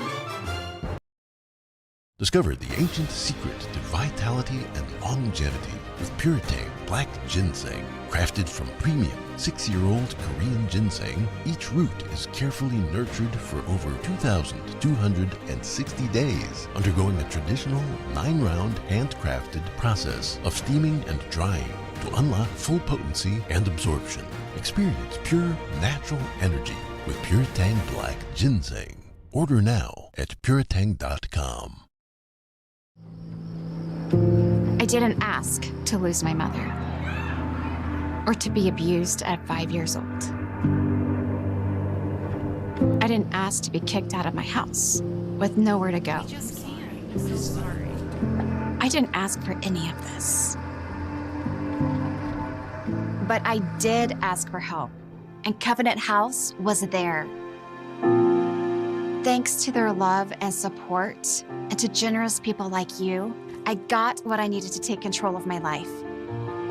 For the young people who didn't ask to be put in unthinkable situations, Covenant House is there providing safety, hope, and a brighter future. Call or go online now. For a gift of only $19 a month, just 63 cents a day, you can provide hot meals, safe shelter, medical care, and love to more than 2,000 young people who sleep at a Covenant house every night. 1 in 10 young adults will experience homelessness this year. Your gift can help reach them when they need it most. I didn't ask for my parents and my family to disown me.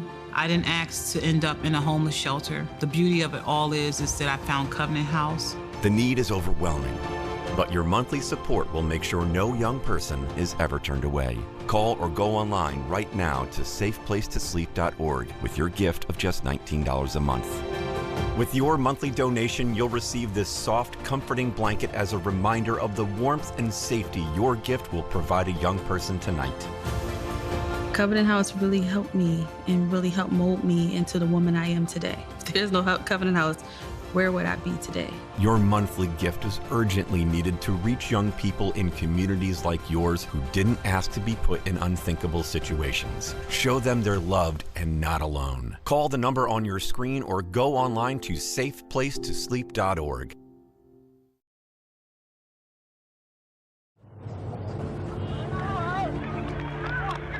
There are real consequences to controlled media.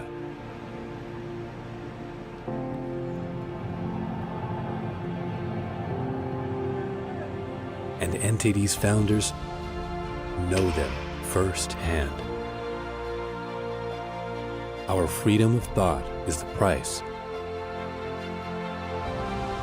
This is the lesson that guides us in everything we do. So there's the tear gas there. We know the value of a free society. And we take seriously the responsibility to preserve it. We are NTD.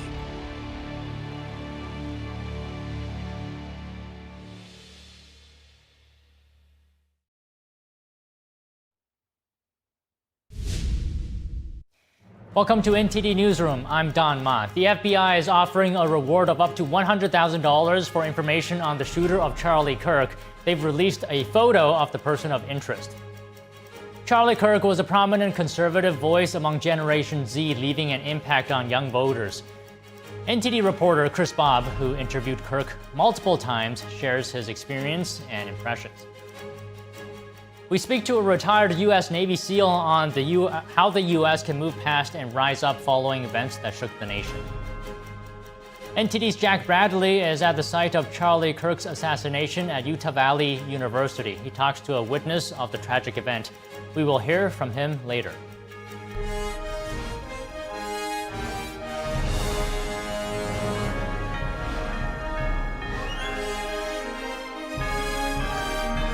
This is NTD Newsroom, live from our global headquarters in New York City. And thank you for staying with us. Charlie Kirk was a prominent conservative voice among Generation Z. He left an impact on young voters by inspiring them to get involved in politics through assembling his nationwide student chapters at major conferences across the country. His annual America Fest events in Arizona and his student action summits in Florida drew thousands, breaking attendance records year after year. He had a remarkable ability to assemble high school and college students from every corner of our nation. And joining us now to reflect on Charlie's legacy and influence on the younger generation is NTD reporter Chris Bobb, who interviewed Charlie multiple times and attended every TPUSA America Fest and Student Action Summit since 2021. So Chris, thank you very much for giving us your time today. Like I mentioned earlier, you've had the opportunity to interview Charlie multiple times. What stood out to you the most about his passion for engaging young conservatives? He had an incredible presence and an incredible passion. I got to know him at these student action summits and these America Fest events that he held all across the country. He even had events for faith leaders that I also attended. I think his presence left such an impact on people in my generation and Gen Z, and also a little bit older than me, millennials, in ways that it's irreplaceable. I mean, so many people that I interviewed at these events came to know the conservative movement, came to be conservatives because of a video they saw of Charlie, or he visited their college and engaged with students there. And they just formed a chapter, or they joined up one that already existed, and they developed their own community of people who think like them, people who would be their partners. I even met people who formed relationships just because of events that he founded. So it's a tremendous loss. I went to all these events at his invitation. He had a tremendous respect for NTD News and for the Epoch Times, our sister media company. He always wanted us at these events. He made sure we were there. Yeah, he was an incredible person. And we've been talking about this, what kind of person he is, with various guests coming on the show today. And you mentioned that you've talked to him, you've interviewed him in the past multiple times. So from your point of view, what kind of person was he? What was he like? He's incredibly tall, very funny. I mean, when I do a pre-interview, we just sit and chat. Sometimes the guest doesn't say much. You know, they're just trying to go in and out. And when I do interviews with him, we're usually at a Turning Point event. He has tons of stuff to do. He could be meeting the president backstage, or he could be going on stage himself in just a couple of minutes to give a speech to the crowd. And there were thousands of people at these events who were super excited to see him. But he always took time to make sure that he would come to our booth to give a little bit of a talk. We would have a few jokes before. I mean, he had a tremendous sense of humor. I'd always ask him, you know, what are you doing here? You know, he runs the event, you know. And you know, he would say, oh, I'm staying at the Budget Inn nearby. I wanted to check it out and see what's going. So he always made time for me. He always had an ability to pick up on something that I didn't even think anyone was capable of coming up with such a succinct response. There was no ifs, no buts, no ums. He was right to the point. Yeah, and that's what I really admired about him. Right. I mean, from what I've seen in videos of him, he's very articulate. He's incredibly smart and very dedicated to his work as well. He just knows so much. I can only imagine the amount of effort and work on a daily basis continued over a decade for this for him to be able to do this. And one interesting thing you said is that his humor. Not a lot of our guests actually mentioned that point. And you're mentioning it now. So I'd like to hear more about that. How was he funny? Oh, I mean, he just had this presence. He was larger than life. I mean, I've seen it in a few people that I've interviewed before, but every year with Charlie, he would remember the joke from the previous year, and he would say, oh, this again. You know, he had a they call it a callback in comedy, when you could mention something earlier and then reach back to it. He did that in the interviews. Just tremendously articulate. And he was a good connector and a community builder. He would, if I asked him a question about something, he would tie in something that a speaker said earlier or at a different event. He was so committed to making sure that these events really stood out and were different from what was offered. You know, college Republicans, other community and campus-based organizations like Young Americans for Freedom, they have annual events where their members come and they meet the other chapter members and they network a little bit. But these Turning Point events were really something special. They had pyrotechnics, they had comedians actually who attended the events, they had musicians who would put on concerts at the events. And you would of course have, you know, prominent political figures speaking too. He took an idea of getting people from across the country who share beliefs and having them come together, and he executed it in such a way that it seemed effortless. Right. I mean, putting aside his values, lawmakers on both sides of the aisle agree on one thing, and that is his ability to have civil discourse, to be able to have debates on various issues, whether they're controversial or not. How do you think that passion will continue to influence Gen Z? He's irreplaceable. The way that he articulated, the way that he approached topics in a very respectful manner, in a very moderate way, that's something that you don't see.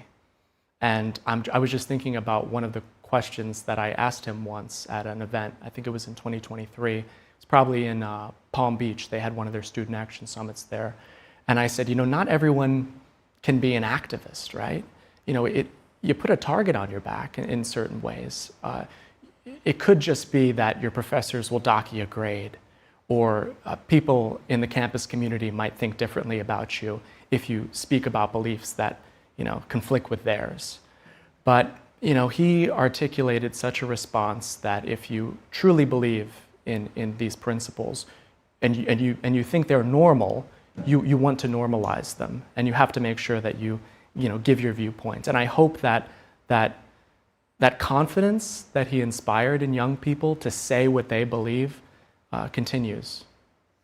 What were some of the common themes or feelings that students expressed about Charlie's role in giving them a sense of purpose or community within the conservative movement? Yeah, it was a community. It started in little chapters at college campuses all across the country, and then you'd have that community kind of come to completion when these student action summits and America Fest events would kick off, and you would have all these little chapters meet other chapters from across the country and make new friendships. I'm scheduled to go to the event in Arizona in December. I'm sure it will still take place. I hope that I'll be able to meet people there who have the joy and the conviction that I met when I was at the previous events. I interviewed probably over 100 people, 100 students at these events. I would not just go to talk to the main headliners at the events, and Charlie, of course, but also the students that compose these chapters. And the personal experience that they shared with me, I can think of one. There's a young lady named Maya, and she told me that she became a conservative actually because of content that she saw online from Charlie Kirk kind of de-radicalized her from where she previously was. I hope that they still have that joy at the next event, because it was really remarkable. I mean, they were so articulate. These people have been tried and tested. When you set up a Turning Point chapter, you open up the door for people to debate you, and sometimes they're not so civil. But when they got together, they were incredibly overjoyed to be with each other and to, share all their experiences from on campus, both positive and negative, because they face a lot of backlash. But I hope they'll be more positive, and they'll remember him in a positive way and the contributions that they made to his life. And I'm very eager to hear from them when I go to the next event. I'm not surprised hearing that lady was turning to conservatism after hearing Kirk's videos or watching them online, because I've seen them as well. They're very persuasive, and if anything, they're just going to get more popular after this. I feel like his movement will become even bigger than it was before after this. And speaking of which, what do you think is the legacy that he's leaving behind? Civil discourse, honest and fair exchange of ideas, being kind, loving your neighbor. If you will the best for the country, you want to make sure that the best ideas get out there. And I think that's something that he embodied. And it's something that a lot of the attendees shared with me. They came to this belief that they wanted to be young conservative activists, not because they wanted to own the libs or because they wanted to debate people on their campus, but because they fell in love with the way that he articulated what he believed in. And they agreed with him. He was very persuasive. And they became, very good at rhetoric and debate themselves. So I think if they continue on in their Turning Point chapters and they graduate, I just worry they'll have all of the groundwork that he laid for them. But it's a shame that people in high school and college won't be able to experience him in the way that so many of these students who I met and I experienced him, because he was a tremendous presence and he really made the events. Yeah, it is a terrible loss, but we thank you for coming here to talk to us about it. Thank you. Thank you. Okay, up next, we discuss the tragic shooting of Charlie Kirk with a clinical psychologist. Stay with us.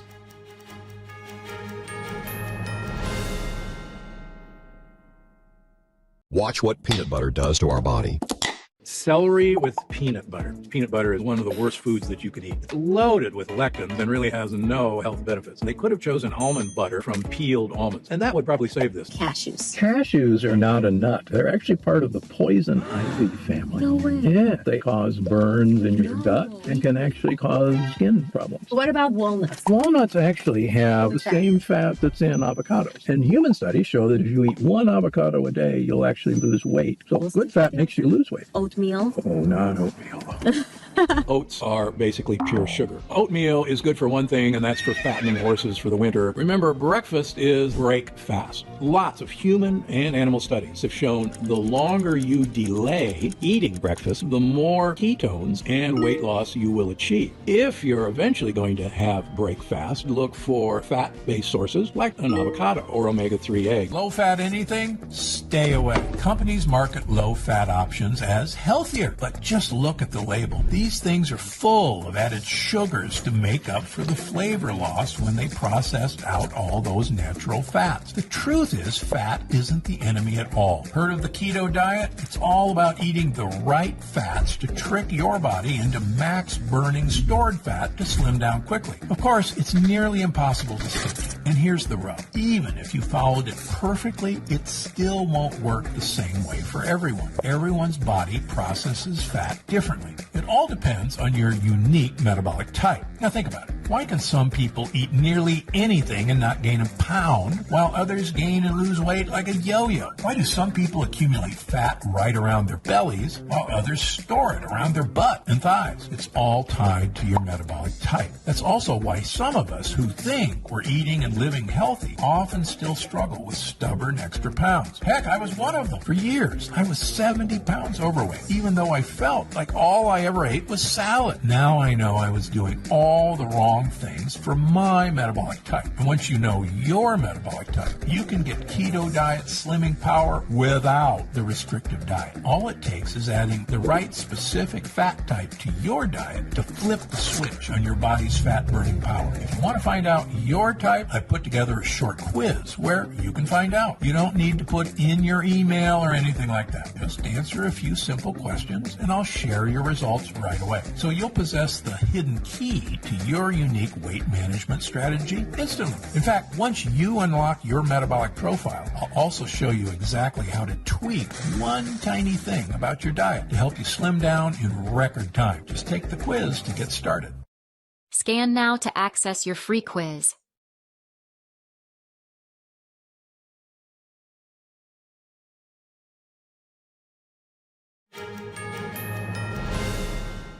Joining us now to discuss the tragic shooting of Charlie Kirk is Dr. Chloe Carmichael, clinical psychologist and author of the book, Can I Say That? Why Free Speech Matters and How to Use It Fearlessly. First of all, thank you for coming on the show today, Dr. Carmichael. In your view, how are you looking at this? What's been going through your mind in response to what happened? Wow, Don, it's such a tragedy. I have to say, as a psychologist who loves America and loves free speech, and I think about what this means for open dialogue. But as a wife and a mother, I was actually at one of Charlie Kirk's events this past summer. My 8-year-old son is devastated. I think this is a tragedy on multiple levels. And Charlie has said that when people stop talking, that's when you get violence. That is when civil war happens. How are you interpreting that phrase? Absolutely. So in my book, Can I Say That? Why Free Speech Matters and How to Use It Fearlessly, I discuss this phrase, words are not violent, or I discuss the phrase, words are violence, that people are throwing around. And I think many people have taken it literally, in the same sense that they've taken the phrase social justice warrior literally. Or, many members of the trans activism community have taken the idea that you, quote, threaten their existence literally if you question them. And so therefore they're fighting back with actual violence. They think that because, quote, words are violence, therefore it's justifiable to respond with actual violence, to opinions or rhetoric that you dislike. And Charlie himself absolutely never, would have been violent or aggressive against anybody. Words were his his weapon, but absolutely not in a physical sense. He invited disagreeers to the front of the line. He welcomed dialogue. And from your expertise, how do you analyze how might extreme rhetoric or the political environment may contribute to an environment that, potentially justifies violence? Well, of course, there is no environment that justifies violence, but to your point, there's a political environment with rhetoric floating around, rhetoric, such as, again, words are violence, or, your silence is violence, or basically anything you say or don't say that I don't like is violence. And, therefore I can respond with actual violence. We had a Congress member here in the United States that was photographed with a t-shirt that said "Protect trans kids at all costs," and it literally had a bloody knife on it. So I think that there is this rhetoric that's escalating. I mean, we had assassinations on Trump. Even just in the past year, we've had 2 assassination attempts, and now we've actually seen it. And I think it's always important to call out problems squarely. So as far as the rhetoric, something that's been bothering me is, when we hear calls from the left about, well, why don't we all turn down our rhetoric on all sides? I don't see or hear rhetoric or behavior coming from the right that has to do, with people being shot, with people being beaten, with, people calling for this type of behavior or even celebrating it online. And I think in order to solve problems, we have to look at them squarely. And Dr. Carmichael, I would like to understand from a purely psychological perspective, how does repeated exposure to extreme or hostile rhetoric, how does that change how the brain functions, how it thinks? Well, of course, it normalizes it. The more that we're exposed to it, the more that we normalize it. And the more that we actually tamp down dialogue, the more we're actually setting the table for violence. Any psychologist knows that if you're dealing with somebody that has a propensity for violence or anger management problems, the first thing you want to do is teach them to use their words. You want to increase their emotional vocabulary, teach them to learn how to have dialogue. And in our society, with all these labels, you're a Nazi, you're a fascist, won't invite you to the Thanksgiving dinner, we're squashing opportunities for dialogue, or rather, I should say, one particular political group, and there's research to support that as well. I get into it in my book. I call it the 5 Ds, where we can see that people on the left are statistically more likely to defriend on social media, to disinvite speakers, to distance in real life, to drop a friend in real life over political differences. But when we do that, for whatever reason, when we stop dialogue, then we are actually more likely to experience violence. So here we have a 2-pronged problem. We have an uptick in directly violent rhetoric, and we have a downtick in open, respectful dialogue. We have people shutting down, even talking to their relatives. I'm afraid it's a powder keg waiting to explode, and I'm so sad that it did with the wonderful Charlie Kirk. So as a society, how do we prevent this kind of mental state from proliferating? Well, we absolutely must have dialogue. So, and I think a lot of it starts in universities as well, as your previous guest was saying. And there's a student at the University of Texas in Austin, I believe, that is going viral in a good way because she spoke up. So, if you're going into a university setting or a workplace setting or any place where you feel like you're not going to be speaking up when you should, my book does offer tools. I can tell you a couple of quick ones. Just one thing that's helpful is to find an ally, so that if you are going to speak up, maybe have someone to back you up. Make sure that you do know the policies, like that young lady at the University of Texas did, so that she could know exactly what her rights are. And then on the flip side, we have to learn how to listen respectfully, even if someone's saying something we don't like. And so my book has techniques for that as well. You know, it can even be helpful to remember back in time to when you held a political viewpoint that you now see as a little ridiculous, that makes you cringe. You can think about that when somebody else is saying something politically that you think is absurd, because we need to learn how to speak up and how to listen to each other if we don't want to have any more of these violent outbursts. And just finally, Dr. Carmichael, despite what happened, are you still optimistic in terms of free speech in America? Well, I am optimistic because of the leadership that we have. I was really touched when I saw that President Trump said he would be posthumously awarding Charlie Kirk the Presidential Medal of Freedom. So, I mean, I am concerned about free speech, but I think that if we have the right leadership and the proper legal response to just simply adhere to our Constitution, thank God that it's enshrined in our Constitution, that should be our North Star, and I hope and pray that that's what will follow. Okay, Dr. Carmichael, we appreciate your time today. Thank you very much. Thank you. More at freespeechtoday.com. Thanks again. All right.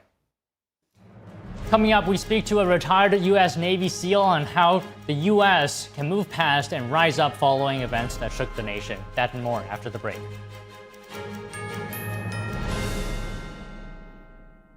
There is a road laid out for me.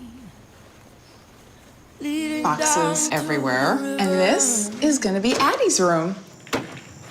I am blind. You really like it. I hope so. Yeah. I know this road is there for me. First night here, but Amy seems cool. The ways down by the river. I am blind, but I need not see. I got this. I know this road is there for me. Okay. If I'm really free. Take me down to the river and wash me.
I was a quarterback at Hardaway High School. College first round draft pick, on and off the field. We were taught to not show any signs of weakness. During the football season, I would stop eating. But I didn't know I was depressed. I thought that something was wrong with me.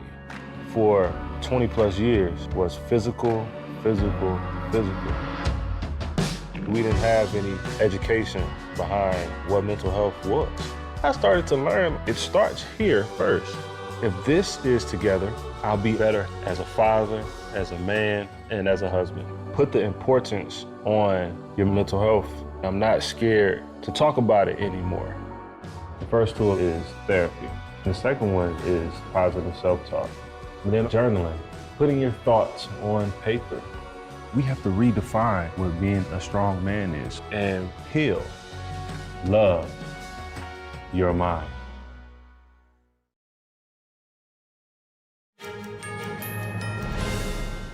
For further discussion, we're bringing in Mike Sarraille, retired U.S. Navy SEAL and Chief Talent Officer of Overwatch Mission Critical. He's also the host of Fox Nation's The Unsung of Arlington. Mike, thank you so much for joining us today. I mean, it's a very difficult day for Americans, the weight of remembering 9/11, and just one day after the fatal shooting of 31-year-old father, husband, Charlie Kirk. How should we view these events, and what does it say about the threats that America is facing today? They may be hard to separate moving forward. I remember back to 9/11, I was on active duty in the Marine Corps. We didn't realize how long the global war on terror would be. It took the lives of 3,000 Americans, to which I send my condolences still to those families that lost loved ones. And the thing I remember about 9/11, and you may as well, is that regardless if you were a Republican or a Democrat, I do remember the unification of the nation. We were all Americans those months that followed, the days and months that followed, and we were unified. And we are a far way from those days. We are a house divided. And the rhetoric, and guys, let's not mince words here, the rhetoric from the left has led to predominant political violence inflicted by them upon the right.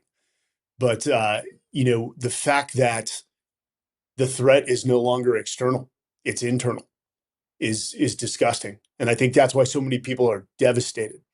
They're shocked, and rightfully so, angry in a lot of ways that you can no longer engage in dialogue, because if you have opposing views, you now become a target. And the fact that we're even discussing this, whether we'll feel safe in public expressing our thoughts, just goes to say, I mean, President Trump said today is a dark day for America. What I'm worried about is, how do we prevent this from happening again? And how do we not normalize this? Yeah, that's the great question. And I'm going to be honest, Don, I don't have all the answers. I don't even know how to begin this, because usually you start with accountability. And guys, if we look at the past few incidents of political violence or political terrorism, they've been inflicted by the left. The Democrats that have had rhetoric calling those on the right that have opposing views fascists and Nazis and firing up their base, who then go and conduct attacks on political opponents. There has to be accountability. And I've seen a lot of Democrats come out with what I say, tone deaf, condolences for the death of Charlie. It's not enough. It's not enough. And we've got to hold the parties that are firing up these bases or promoting attacks on ICE agents or law enforcement or promoting violent protests. The Justice Department has to go after them. They've got to hold them accountable, and we've got to tone down the rhetoric. And that's both sides. But for whatever reason, the rhetoric on the left is firing up their base to conduct attacks. Can you talk to us about how you feel about America's future? Because this event comes on the heels of the stabbing, the horrific stabbing of the Ukrainian refugee. And then before that, there was the Catholic school shooting. And then many more instances before that. So how are you feeling about the future of America, and how do we make sure it's a positive one? The quick answer is not great. Don, you said it. People don't feel safe. I was in the profession of arms for 20 years, and I no longer feel safe. Not for my personal safety, but the safety of my family, because I can't be all places at once. My wife and I have an 11-month-old daughter, and we're already having the discussions of, do we send her to school or do we homeschool her? That we don't feel safe to send her 2 blocks, and when she's 4 or 5 or 6, 2 blocks on her bike to go to the playground. The environment I grew up in is vastly different than the environment now. And it's because people no longer enforce the laws. Social deviancy is now promoted on social media. We need district attorneys. We need, legal professionals, judges, who are going to hold our criminals accountable to the farthest extent of the law. If somebody is a repeat violator of violent assaults, you lock them up. I do believe in second chances, but you also have to take the masses into account, and you've got to protect the people. What happened in Charlotte was devastating. Just the brutality of it.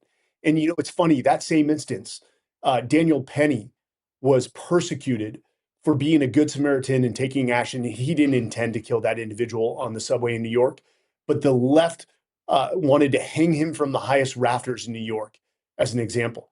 And so I don't even feel safe to be a good Samaritan and intervene when I see crime happening, because I fear that lawfare will be waged against me for doing what for what most people would consider being the right thing. So the law no longer works in our favor. It no longer protects us, and defund the police was massively devastating to this nation. Mike, how did we get here? You mentioned earlier about rhetoric, but it's not just that. When the death of an innocent American, a Christian, a father, a husband, as I mentioned earlier, mocked on social media. Don, I no longer pretend to understand how other people think, but to hit a laughing face emoji or to put a video, celebrating the death of Charlie Kirk, that's just a total lack of empathy and decency. And I continue to watch the videos of Charlie Kirk, who was a man of conviction, who was a man of faith, that stood for what he believed in, and you have to respect that.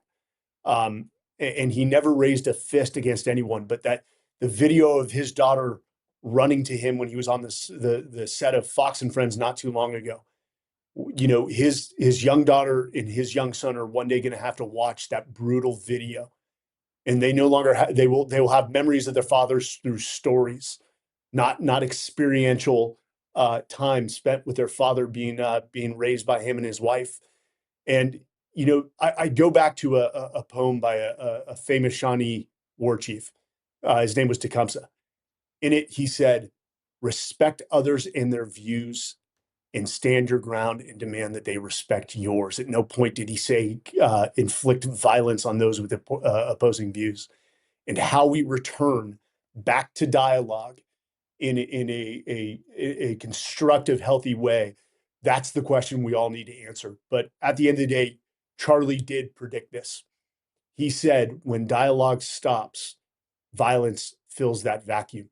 And history shows us time and time again. And for whatever reason, our generation can't learn this. I mean, there's just no words to describe what happened. And I want to try to end to see if we can on a positive note.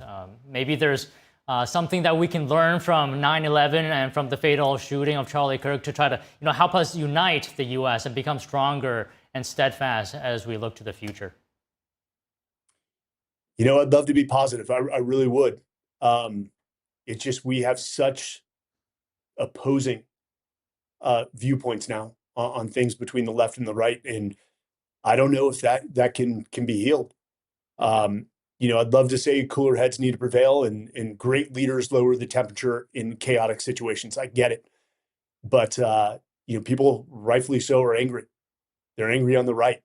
They cancel culture even close their voice. So I'd love to have a great positive answer for you. But even right now, the way I'm feeling, which has been gut-wrenching, I don't have one. Well, Mike, we appreciate you coming on the show. Thank you so much. Thanks, Don. When we come back, we ask a panel what Charlie Kirk's killing means for America and how we can move forward together as one nation. Stay with us.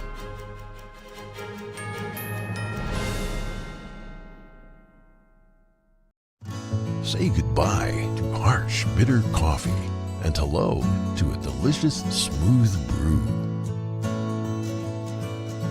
With specialty quality beans, expertly roasted in-house, you'll taste the difference with every sip. Fermented with a blend of 50 enzymes, Days Coffee delivers a rich brew like no other. Made with the highest grade specialty beans available, you're sure to taste the difference. Elevate your morning with Days Enzyme Fermented Coffee.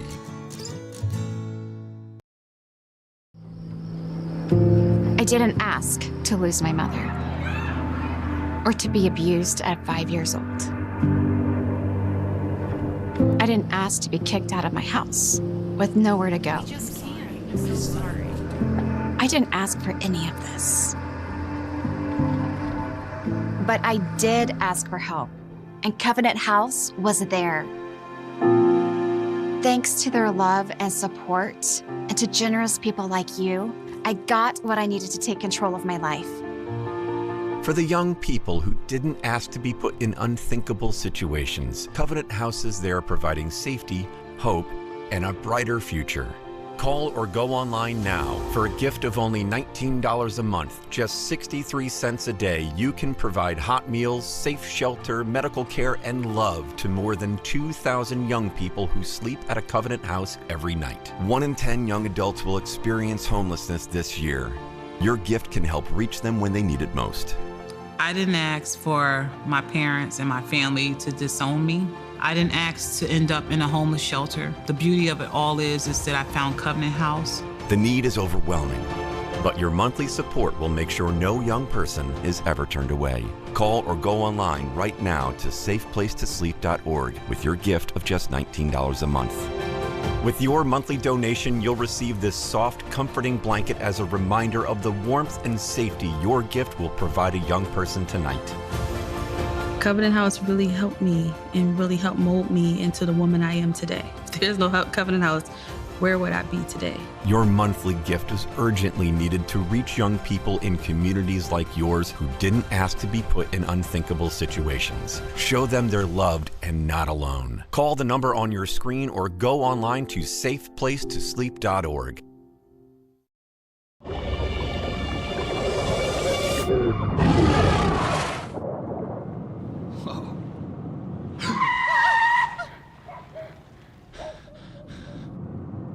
Eyes forward. Don't drive distracted.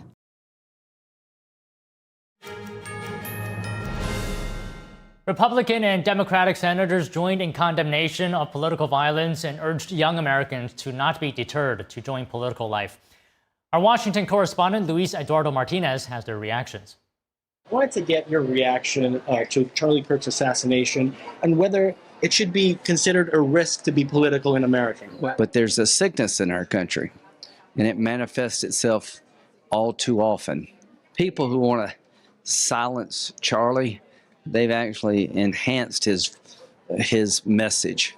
And so the only way these evil people can win is for us to run and be quiet, and we're not going to do that. What's your message to young people who want to get into politics in this political environment? You can do a lot of good. What happened to Charlie Kirk should never happen in the United States of America.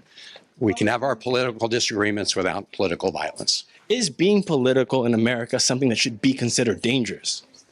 Well, it shouldn't be, and that's the whole point, that regardless of our political views, they should never cross over into political violence. There is far too much political violence these days, and I think everyone needs to learn to treat each other with dignity and respect. Senator, is America a place where being in politics should be dangerous? No, and sadly we've seen the assassination of Charlie Kirk followed the same pattern as the attempted assassination of President Trump. What happened yesterday was un-American, and we should never see anything like that. My wife was shot in 2011, and just thinking what his family is going through right now, it is a horrendous, horrific thing. I disagreed with Charlie Kirk on a lot of things. One place I wholeheartedly agree with him is his right to be there at that university, speaking to people about the issues that he cares about. And that's, that kind of engagement strengthens, I think in the long term, strengthens our democracy. We have no choice but to get involved in politics. I didn't jump into politics because I wanted, I was a glutton for punishment. If we don't jump in and get involved in politics, we lose our country. I mean, Benjamin Franklin said it best. We've got a republic if you can keep it. The things that we believe in and share together are a lot more powerful than the things that divide us, and we need to embrace those now. One of them is our belief in free and open debate. And we love that as Americans. We thrive on that. We invented the First Amendment, so we need to embrace that, I think. But I hope that the opposite will happen, that a lot of young people will say, no, I'm going to get involved. I'm going to make sure this doesn't happen again. The impact of Charlie Kirk's assassination is being felt across the globe. World leaders are reacting to the fatal shooting. NTD's international correspondent Malcolm Hudson has more for us. Italian Prime Minister Giorgia Meloni posted on X, calling the news of Charlie Kirk's death shocking. Meloni called the assassination a gruesome murder, a deep wound for democracy, and for those who believe in freedom. She also sent her condolences to Kirk's family, his loved ones, and the American conservative community. Israeli Prime Minister Benjamin Netanyahu also weighed in on social media, saying Charlie Kirk was murdered for speaking truth and defending freedom, a lion-hearted friend of Israel. He fought the lies and stood tall for Judeo-Christian civilization. Netanyahu said Kirk's boundless pride in America and his belief in free speech will leave a lasting impact. Irish Deputy Premier Simon Harris said he was horrified upon hearing the news and said political violence is never acceptable. It's very easy for people to condemn violence, political violence, threats of political violence when it's against somebody that they agree with. It's actually more important that it's condemned when that violence is carried out against somebody whom you may have different views.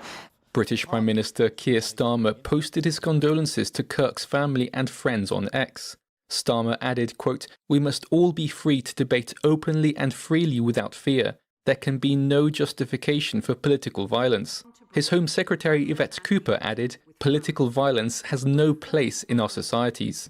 Reform UK Party leader Nigel Farage said Kirk's influence was not just large in America, but had a growing presence in Britain. Especially after he spoke at the Oxford Union last month. I absolutely believe in free speech, but we all understand there are limits to free speech. Incitement, constant personal vilification. I think it's incumbent upon all of us, whichever side of the divide we're on, however passionately we feel, to behave with personal responsibility, and I mourn the loss of my friend. Malcolm Hudson, NTD News. For further discussion on Charlie Kirk's death, we have George Carrillo, former Democratic candidate for governor of Oregon. So thank you for joining us, George. If Charlie's fatal shooting is remembered as a snapshot in time for 2025, what does it tell us about the state of America today? The state that we're in right now, it's troubling. This is an issue that we've seen, for the past 15 years when it happened to Congresswoman Gifford, and it continues to happen. We've seen attacks on prior presidents. We've seen it on Vice President Pence. We've seen it on President Trump, and now we see it here. This is a sad moment for America. We can agree to disagree on many topics, but it should never be at the cost of someone's life. And this is something that we as Americans need to really learn to grapple with, and we need to be okay with having a difference of an opinion. And this country is so great because we have freedom of free speech, and even if we don't agree, we should never resort to violence. George, how do you think we got here? Some are saying certain elements in the political environment contributed to this. Some are saying perhaps rhetoric. What do you think? How did we get here? Well, there's a variety of different reasons why we've gotten here. I think that we have formed this environment where speaking our own truth is incredibly dangerous. Whether you're on the left or on the right side of a subject, we have demonized people for having differences of opinion. And I think that our politics definitely plays into that. We see politicians take opportunities to create further divide and create rhetoric. And as a community, we try to show up and show our support or have a view of a difference of an opinion. And what ends up happening, tragedy like this happens. And so we have to be able to create a better environment where we can actually have these debates. And I think Charlie Kirk, even though I didn't agree with him, I agreed with how he would go to universities. He would open the floor. He would allow people to debate him. And again, I might not have agreed with what he said, but at least he afforded the opportunity to have a conversation. And what happened to him should never happen. Do you think this could be a turning point for the U.S. where from now on, we become more united, we become more positive, and stop this rhetoric that is contributing potentially to what happened? I would like to think that we could, but we've seen this time and time again. And so what makes this situation different from the last time? And I think that where both political parties will use this as a way to advance their policies. When I think of this, it's what went wrong here. How do we continue to have violence on campuses, on a school campus? How did someone get a weapon on campus and then be able to use it? There'll be gun lobbyists that have opinions on it. We're going to have, more constitutional conversations around the Second Amendment and what we should do. And so, unfortunately, this starts to spiral sort of out of control into other things that really don't pertain to what was really happening here. But I think that it opens the door to have further conversation of what we don't want to see in America, that we can come together, that we can mourn the loss of this person. He has a family, he has children, and this is, just a tragedy in what happened, and all of the what we're watching, as we're broadcasting right now, the sheer violence and the terror that everyone has to now go through and live with, as they were all participating and us even watching it at home. Yeah, George. I mean, I actually lived this in real time, giving updates on what happened during yesterday's broadcast. It was a horrific event. I mean, I wouldn't wish upon this on anybody in America, regardless of their views. Can you talk to us about how you feel the legacy that Charlie is leaving behind here? I think the legacy that he leaves behind is something that he was able to move people, especially on the conservative movement. He was able to get young Republicans, young conservatives, to see his point of view and really open up the debate stage to differences of opinion. And he did it very well. He did that not only at universities, but he used social media platforms to really have these conversations. And at times they get heated, and debates, sometimes that happens, especially when we have differences of opinions. But he was able to use his influence to push what he believed was an America agenda. But again, I think that his legacy will go down as someone that used his platform to promote change and really go after, and really not to forget about our youth, and really influence our youth, and how that population is very dynamic and continues to grow with the country. What was the biggest impression that Charlie has left on you? I would say the biggest impression that he's left on me is his way of being able to create a movement, of really being able to get in front of not just the media, not just on social media, but also with political leaders, and being able to garnish these alliances with not just other political activists, but also like the President of the United States. He really has been influential in doing that. And what I hope is that what we learn from this is that we really need to continue to have an open dialogue, that we need to be able to reach out to our youth and to our community, and to have these very important topics and conversations, and that together we can elect the officials that truly need to be empowered, that reflect the community that they're supporting. And I think Charlie was able to do that in a very large scale. And George, just one last thing. Charlie has said that when people stop talking, that's when you get violence, that's when civil war happens. How do you interpret what that means? Well, I think it comes down to complacency, and I think that's where he was going with it. When we think about people no longer having conversations, and people will get upset, and people will uprise, and people will tend to fight back. And I think what Charlie was trying to do was he was trying to use the power of his voice, the power of other people's voices, in order to promote change, in order to bring an awareness and education of the conservative movement, and in the direction that they believed and he believed that America should go towards. And so he was able to create change and influence, especially in this political theater, to be able to elect and help elect, a Republican Congress and a Republican president. And he did very well in doing that. So whether you agreed with Charlie or whether you hated Charlie, people continued to watch him and continued to listen to him. Okay, George, we appreciate you coming on today to talk to us about this. Thanks for having me. Utah residents paid tribute to Charlie Kirk at a makeshift makeshift vigil yesterday. They paid their respects outside the hospital where he was taken after being fatally shot. The crowd outside Timpanogos Regional Hospital lined the road, holding American flags as passing cars honked their horns. I was 4 people in front of Charlie Kirk. Charlie Kirk was one of my greatest heroes, and I looked up to him a lot. Role model. He was a role model of mine.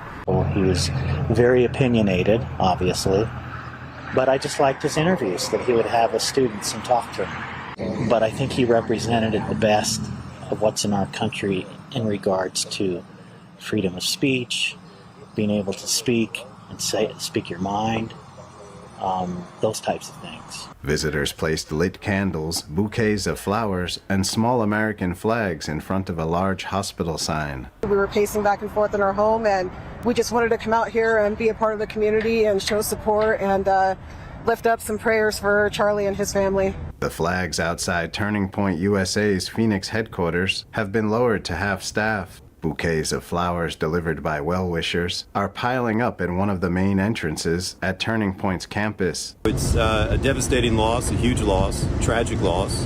He was a father, young family, so it's very sad on that part. If you are a lover of liberty and free speech and conservative values, he was one of ours. He was a champion of everything we believe, so it's a devastating day.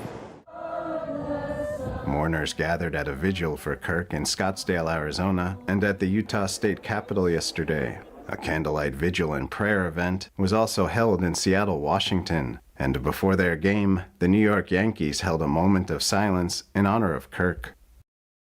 Engaging in respectful debate and fighting our disagreements were things that Charlie Kirk believed it was important for the country. He spent years traveling to schools and holding public forums, often engaging on tough topics with America's youth. NTD correspondent Jason Blair has more.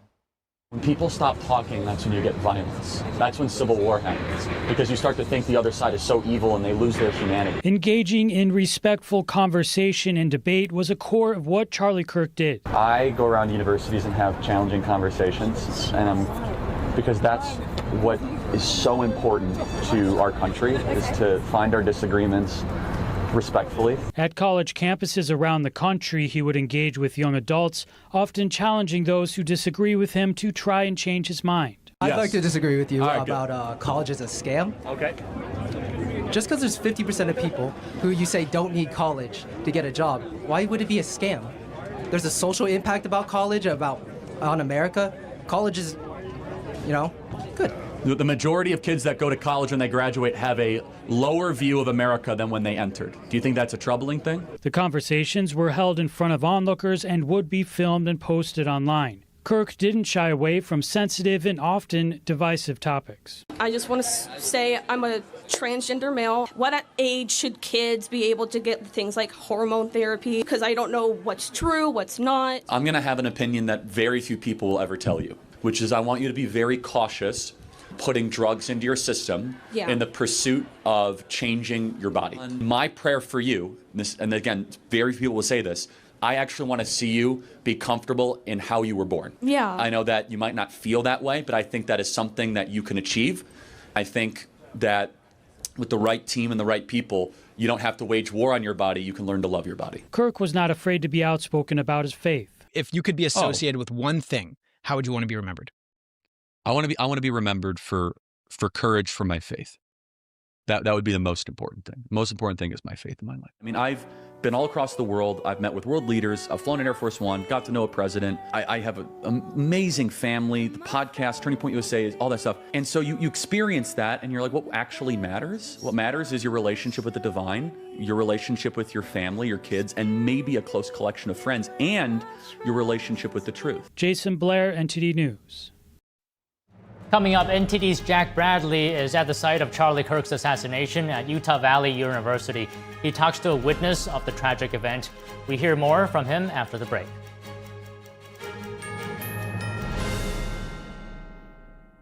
Watch what peanut butter does to our body.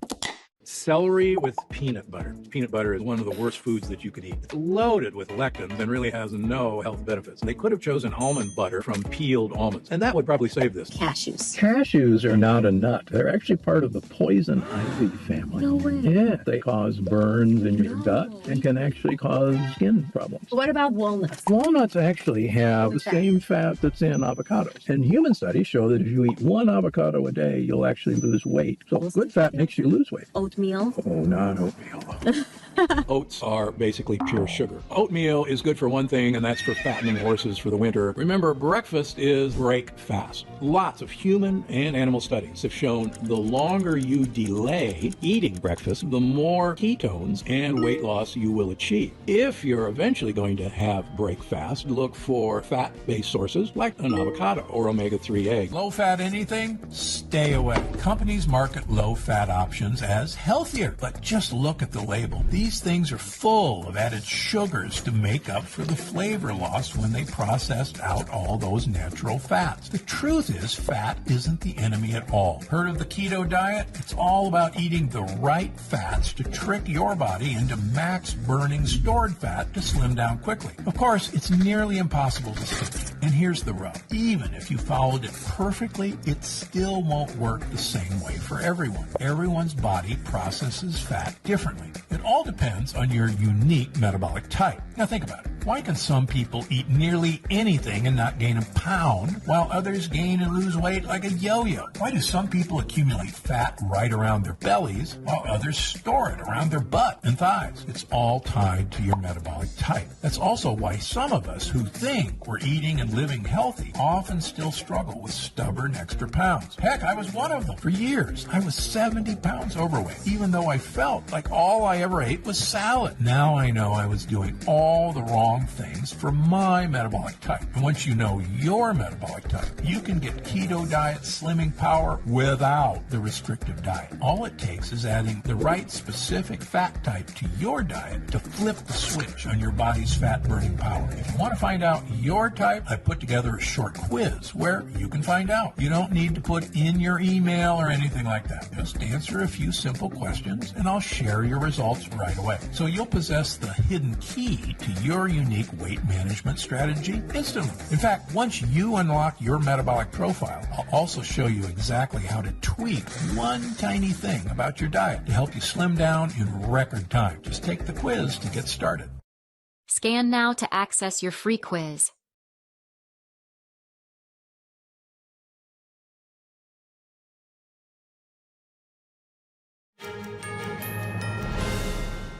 We have more details of the suspect believed to have killed conservative influence Charlie Kirk. Authorities are searching for the man who killed Kirk at Utah Valley University yesterday. We go now live to NTD's Jack Bradley on the ground on the site of the shooting. Jack, what are you hearing from people who were at the event? Just devastation, Don. And right here, we're about 40 miles south of Salt Lake City in Orem, Utah, at the site of the shooting, Utah Valley College. And you can see right behind me the site that Charlie Kirk was shot at. Take a look. Right over here, everything is left just as it was after Charlie Kirk was murdered, right in front of a large group of hundreds of people. And as they dispersed, they ran into these buildings right next to here, as they didn't want to go outside because they were fearful, many have told me, that they would be shot had they left. And now, as everything is going on here, I actually spoke to one of the witnesses who told me that this was her first political event ever. She was 17 years old and went with a group of friends, 14, 15, 16 years old, all some of their first Charlie Kirk events ever, political events. And when they arrived, they saw a large group of counter-protesters. And what they were yelling at Charlie Kirk and the supporters was "Murder Charlie Kirk." And the supporters of Charlie Kirk were trying to shut them down by saying, "Love Charlie Kirk." So this 17-year-old tells me she can only wonder how they're feeling now after this really happened. Take a look. I was really nervous at first because there were protesters all lining the back behind the railing, and they were all yelling profane things about Charlie Kirk. And this is the first political rally I'd ever been to, so I didn't really know what to expect. But when he came on, we were all really excited, and I have never heard him speak before, so I was excited to see what it was all about. We decided to take a picture to show our moms where we were, and we took this selfie, and then a second later we heard this gunshot, and my immediate thought was, he's going to start shooting into the crowd, like the shooter's going to start shooting us. And everyone kept hearing the gunshot again and again and again, but there was only one shot, we learned, and so it was probably just reverberating in our heads. But I pulled my two friends down because someone shouted, "Everybody get down." And so I pulled them down, and I landed really hard on the ground and hit my head, and then someone sat on top of my head and sat on top of my leg, and we were all just down there on the ground. And it only lasted about 3 seconds, but in those 3 seconds, I was just wondering if I was going to make it out alive, and I felt like I had things to live for, and I was so nervous about who got killed. And then I heard someone, my friend Joshua, yell, "Everybody go, run, run, run, run." But we never went out the second set of doors. We were staying in the building because we were all too afraid to go outside. And then I looked up, and Joshua said, "He's gone. He's dead. Charlie Kirk is dead." I couldn't believe it. I couldn't believe that this had actually happened, and I was still in shock, kind of feeling like I wasn't actually there and it wasn't actually happening. This is only something that happens in movies or books that you read about. But I just couldn't believe he was actually gone and that he had been killed in Utah, of all places. I was really nervous at first because they took someone into custody and we realized he wasn't actually the person, and then they found someone else and we realized it wasn't actually the person. And my only comfort was we kept seeing FBI trucks and cars pass us, and the campus was covered in police officers. And I'm still really nervous about the whole fact because being there and hearing the gunshot and everything, I'm just nervous about something like that happening again. I'm only 17, and many of my friends were 14 and 15 who were attending the event with me. So. Why is it important for you to speak out? It's important for me to speak up because that's what people like Charlie Kirk stood for. And I really want to be able to further his legacy since they took away a voice from this world. I want to be able to speak up. And many of my friends were afraid that if they spoke up, they would become like Charlie Kirk and they would be killed too after the event happened. But I believe that it's important to stand up against the people like that and to make this world a better place. And as the manhunt continues, there's a large police presence here still at the university. The campus is closed at least until Monday. Classes canceled.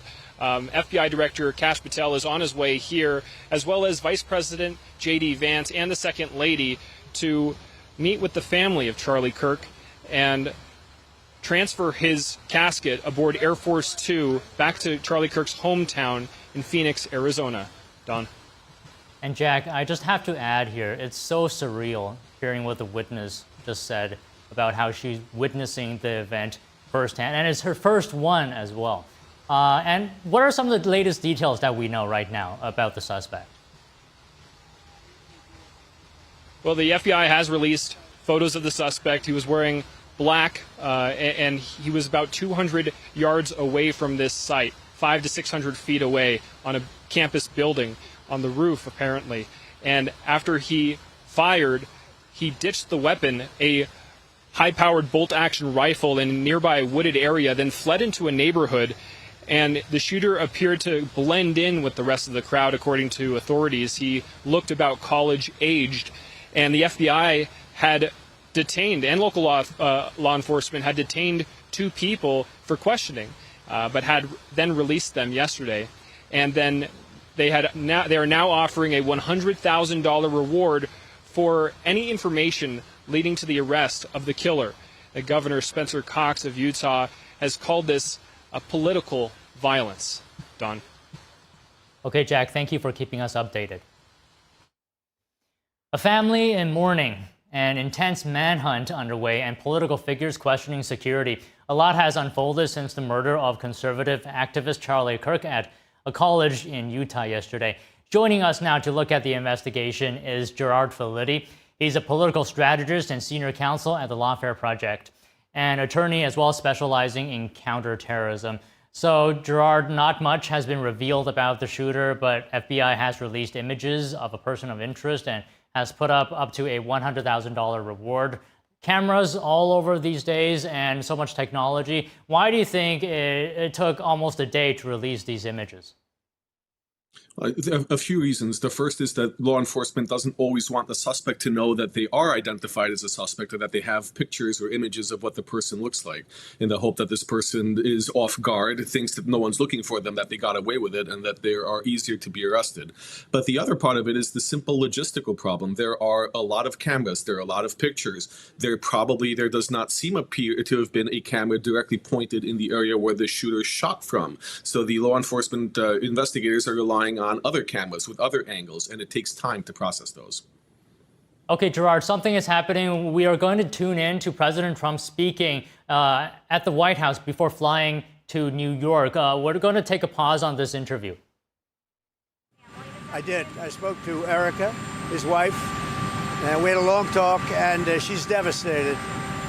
She is absolutely devastated, as you can imagine. Are you concerned? Charlie Kirk, have any reporting interrogation behind the Charlie Kirk assassination? I don't know what you're saying. What do you think about the people? Mr. President, when, Mr. President, are you planning to bring both presidents, the president of Congo, Felix Tshisekedi, and president of Rwanda? They're coming soon. They're coming soon. And as you know, I spoke to their foreign ministers. They were here a couple of weeks ago, as you remember. And they'll be coming soon. The presidents are coming very soon. This week, Mr. President, I witnessed more than 60 people in DRC Congo were killed. There is people affiliated with ISIS. Terrorist groups are taking advantage because of the situation going on because of the war. So what is your word for Congolese people? Well, we're going to be talking to them. As you know, we are talking to them.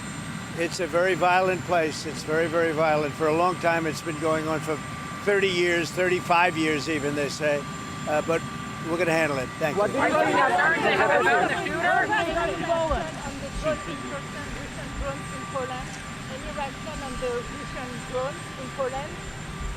Can't understand. Mr. President, what do you think about the media that justify the murder of Charlie Kirk? I think it's terrible. They ought to be ashamed of themselves. It's terrible. Why haven't they found the shooter yet, Mr. President? Are you concerned that it's been 24 hours? Well, I hear they're making big progress, and we'll have to see what happens. Do you have any indication of the shooter's motivation, sir? I have an indication, yeah, but we'll let you know about that later. Thank you. You spoke with Uzbekistan president, and this last Sunday you sent greetings to Kazakhstan. UN General Assembly is upcoming. Are you going to meet with the presidents of Central Asian countries? President where? Central Asian countries, Kazakhstan, Uzbekistan. I will be, yeah. They're very good people, and I will be doing that, yes. So you believe the killer was a trained assassin? Usually your instincts are always on. I'd rather not say. I think progress is being made. He's an animal, total animal. And hopefully they'll have him and they'll get him. What he did is disgraceful. Charlie Kirk was a great person, a great man, great in every way, especially with youth. And what he did, what this man did, was disgraceful. So hopefully we'll have him and we will deal with him very appropriately. What's your reaction to Russian drone incursion into Poland? Could have been a mistake. Could have been a mistake, but regardless, I'm not happy about anything having to do with that whole situation. But hopefully it's going to come to an end. Mr. President, in Brazil, Bolsonaro was just found guilty by the Supreme Court. You've been very clear that you would apply sanctions. Are you thinking further sanctions to Brazil because of this Bolsonaro? Well, I watched that trial. I know him pretty well. Foreign leader. I thought he was a good president of Brazil. And it's very surprising that that could happen. That's very much like they tried to do with me, but they didn't get away with it at all. But I can only say this. I knew him as president of Brazil. He was a good man. and I don't see that happening. Mr. President, I'm very sorry for your loss, for everybody's loss. I'm very sorry for your loss, first of all. How do you think Israel's attack in Doha will affect the hostage deal? You better say it a little bit more. Where are you from? I'm from Israel. Channel 14 Okay, is like go ahead, do it Israeli again. Fox. Do it okay. again. How do you think Israel's attack in Doha will affect the hostage deal? Well, hopefully it won't affect it at all. We want the hostages out, and we want them out soon. Hopefully it won't affect it. Mr. President, Mr. President, my condolences to you, sir. My condolences on the loss of your friend, sir. Can I ask you personally, how are you holding up over the last 3.5 years? I think very good. And by the way, right there, you see all the trucks. They've just started construction of the new ballroom for the White House, which is something they've been trying to get, as you know, for about 150 years. And it's going to be a beauty. It'll be an absolutely magnificent structure. And I just see all the trucks. We just started, so it'll get done very nicely, and it'll be one of the best anywhere in the world, actually. Thank you so much. Your message. All right, Gerard, thank you for your patience there. So I want to continue what we were discussing earlier. Law enforcement this morning shared several breakthroughs in the case, including finding a high-powered rifle they believe is the weapon, a palm print, a foot impression, and the moments of the person of interest before and after the shooting. There's still a lot to uncover still. What could be working with and against law enforcement right now to find the suspect? What's working with law enforcement is that they have enough evidence, I think, to build a profile of who he is and to help identify. When you have a palm print, when you have a shoe print, when you have these video images, and even the gun itself is traceable. All of this is helping law enforcement figure out who he is and then where he might be. What works against law enforcement often is time. It gives the perpetrator time to try to escape, to try to flee the jurisdiction, to hide somewhere else. But the simple truth is, when you have an assassination of this high profile, this is not something that gets forgotten or that you can just run away. The FBI will be very vigorous in its pursuit, and it's more likely than not that they will apprehend the suspect. Gerard, can I get your personal feelings on what is your level of confidence that the suspect will be caught? I'm very confident that the suspect will be caught. This has the highest interest and the highest levels of government, and he will be caught. So Charlie's death comes just months after a Minnesota lawmaker and her husband were assassinated in an arson attack on the Pennsylvania governor's house. Multiple assassination attempts on President Trump during the election. Some are connecting Charlie's death to heightened political rhetoric. What do you think about this? I think that that's very likely. That is precisely what we've been seeing in recent years. We've seen an escalation of personal dispute or distrust in opinions, disagreements rising to hate, influenced by indoctrination, influenced by extremism, people who are radicalized and become aggressive in violence. So now we don't see political disputes, we see political violence. And all too often, this has resulted now in something frequent. We've seen this happen from President Trump down to Charlie Kirk yesterday. It really is a national tragedy that we can no longer have open debate and that there are some extremists who want to use violence to silence any dissent. How do you feel about America's future? Are you optimistic or not? I'm always optimistic about America's future. We have survived a lot in our 250 years, and we will keep thriving no matter what happens. However, in the short term, we have to do more. We are seeing today's the anniversary of 9/11. Today should be a commemoration of our resilience over threats, over violence, over extremism. But unfortunately, we're seeing it on college campuses. We're seeing it in protests across the country. We're seeing it in the deaths of Charlie Kirk and the assassinations of other political leaders. This extremism is the problem of our time. It's indoctrinating our children. It's inculcating values of hate and violence instead of debate and discussion. So this is the challenge for our age that we have to overcome. And we will do so, even if it takes a few years to do so, because America is resilient and we always come back. Okay, what are those steps? How can we turn down the temperature on political rhetoric?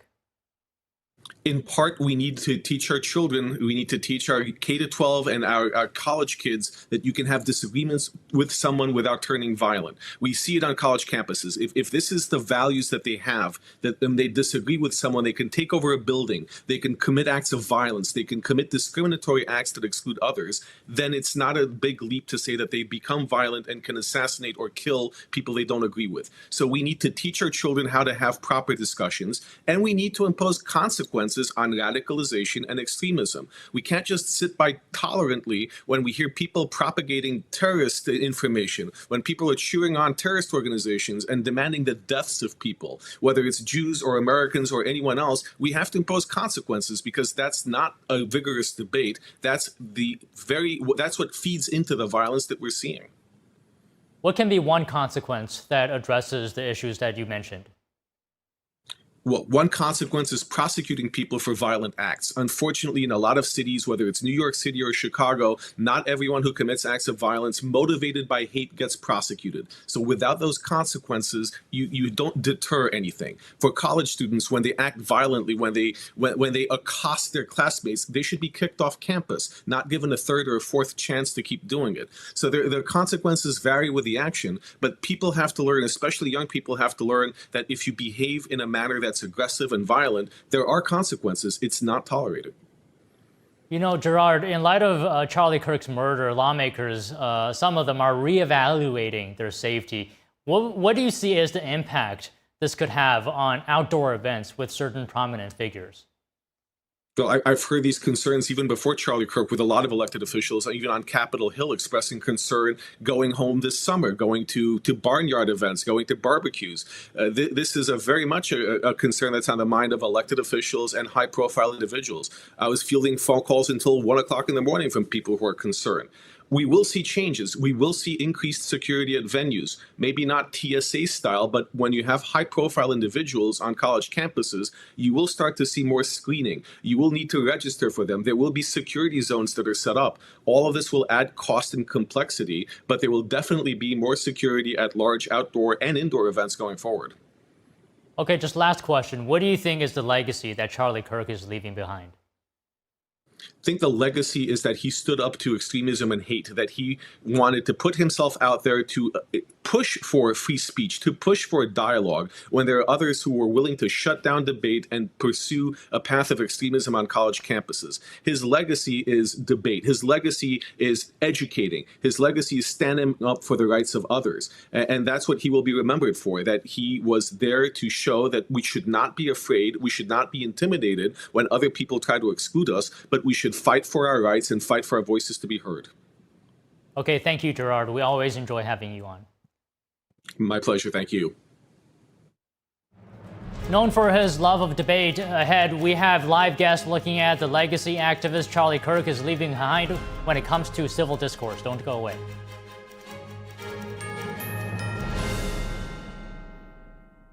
There is a road laid out for me. Boxes everywhere. And this is going to be Addie's room. I am blind, you really like it? I hope so. Yeah. I know this road is there for me.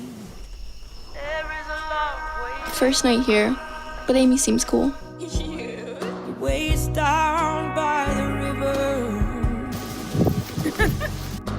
I am blind, but I need not see. I got this.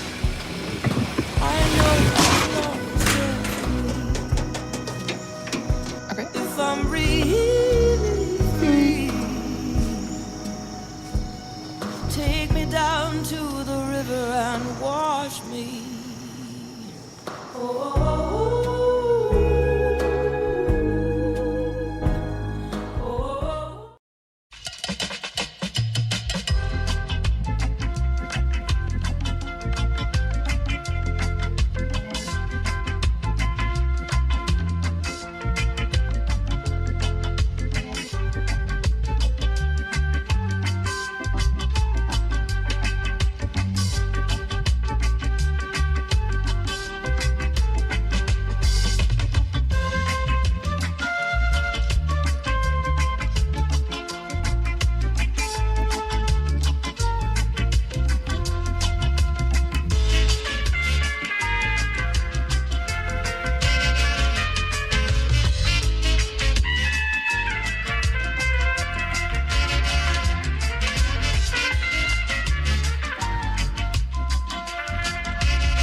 I was a quarterback at Hardaway High School.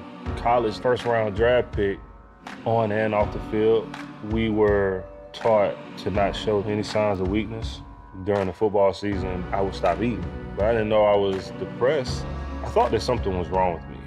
For 20 plus years was physical. We didn't have any education behind what mental health was. I started to learn it starts here first. If this is together, I'll be better as a father, as a man, and as a husband. Put the importance on your mental health. I'm not scared to talk about it anymore. The first tool is therapy. The second one is positive self-talk. And then journaling, putting your thoughts on paper. We have to redefine what being a strong man is and heal, love your mind.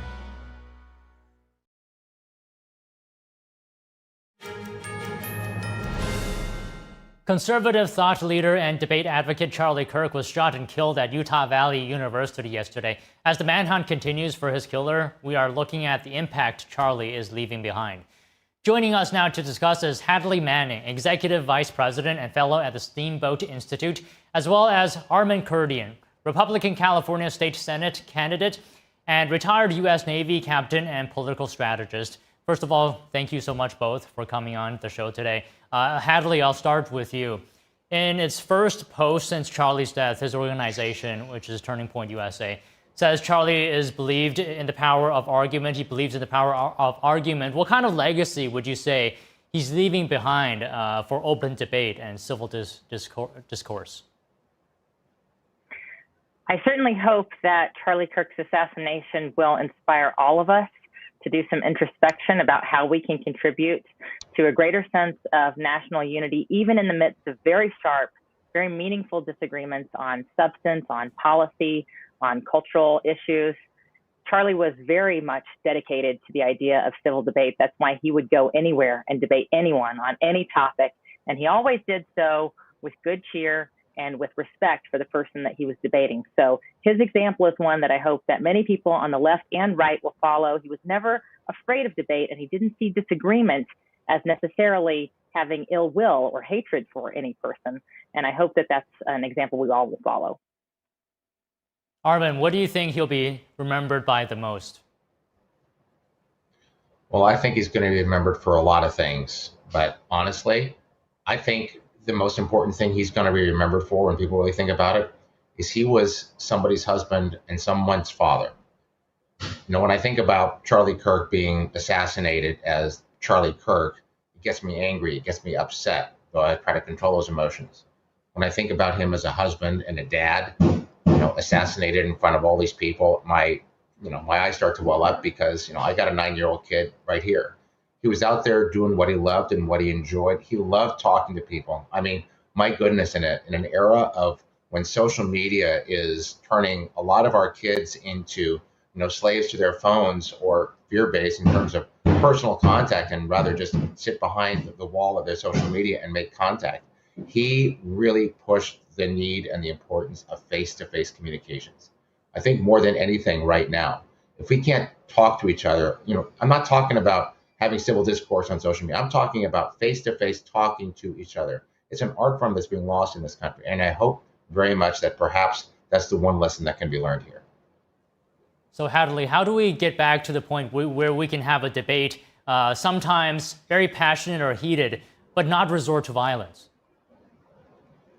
Well, it's not lost on anyone that Charlie Kirk was killed on a college campus. And our college campuses have become, unfortunately, ideologically captured by the left. And I hope that more people will commit to having heterodox ideas on campus, to having a free exchange of ideas on campus.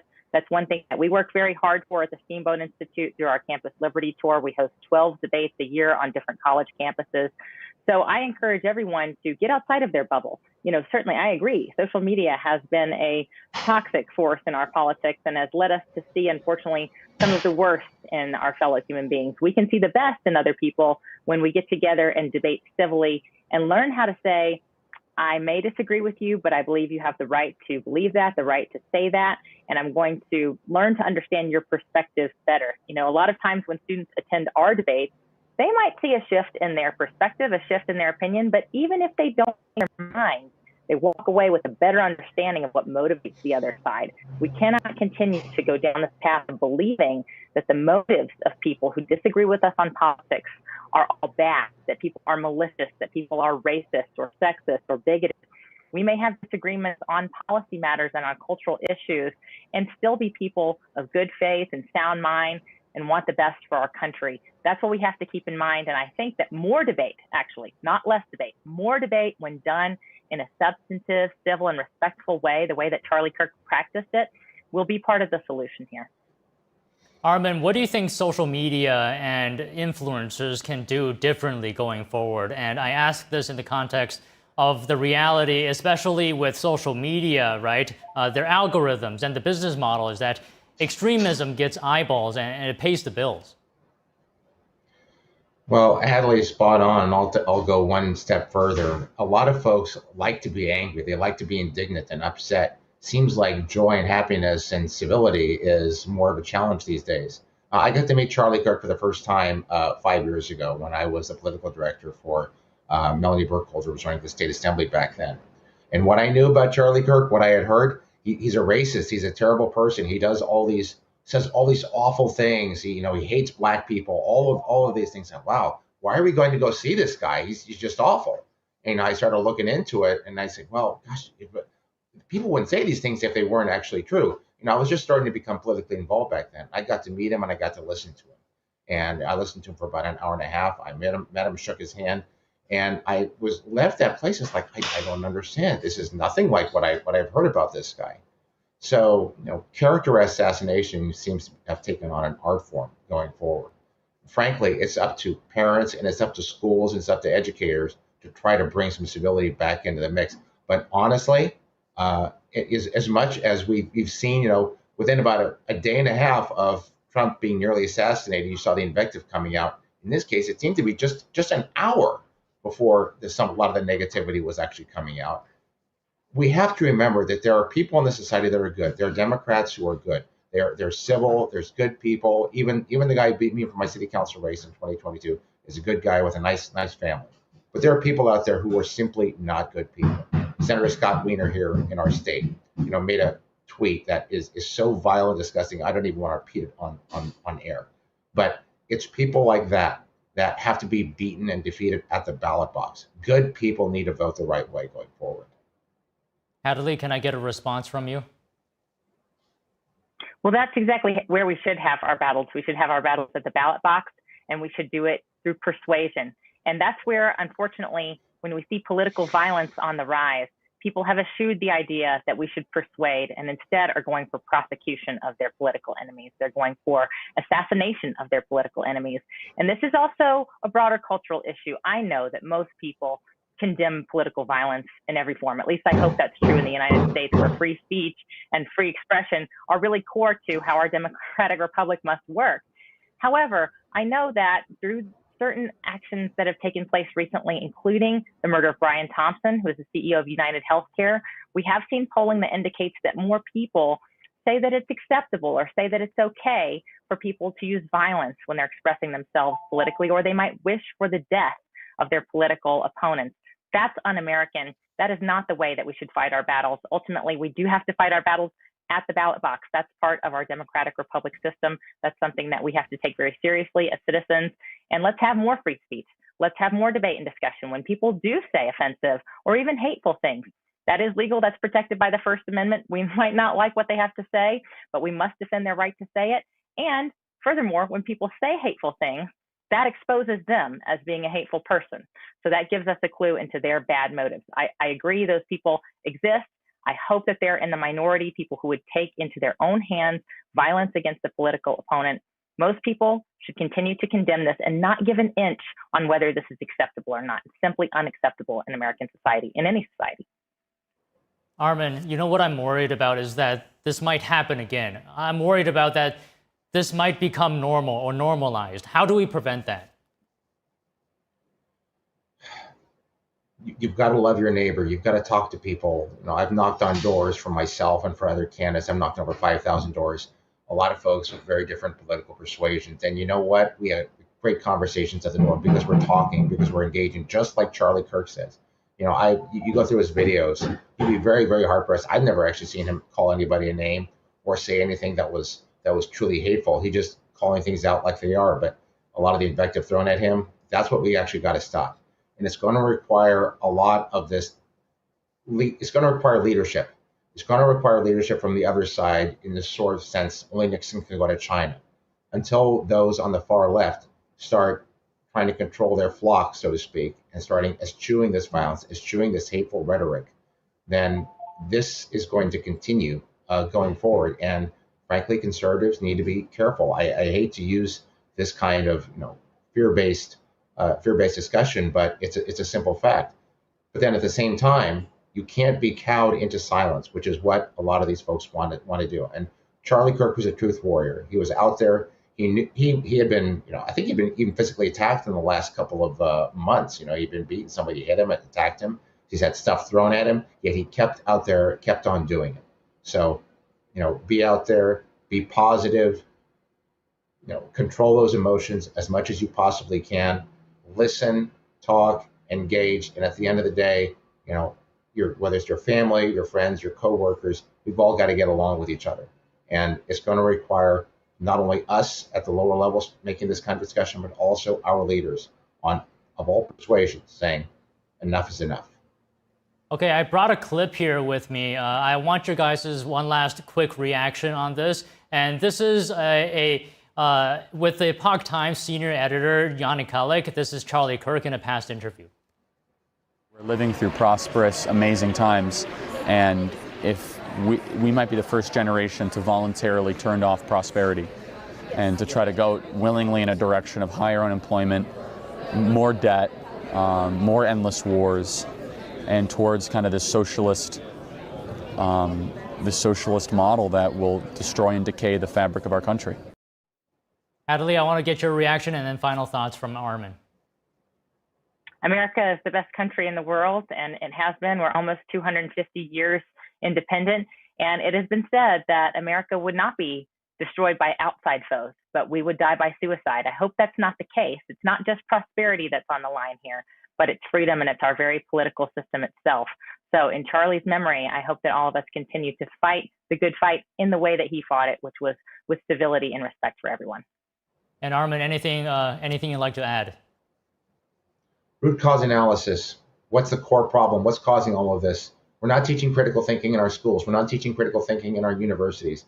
I had 2 teachers in high school that were fairly big lefties. And you know what? They challenged everybody. They made you think. They made you question your beliefs.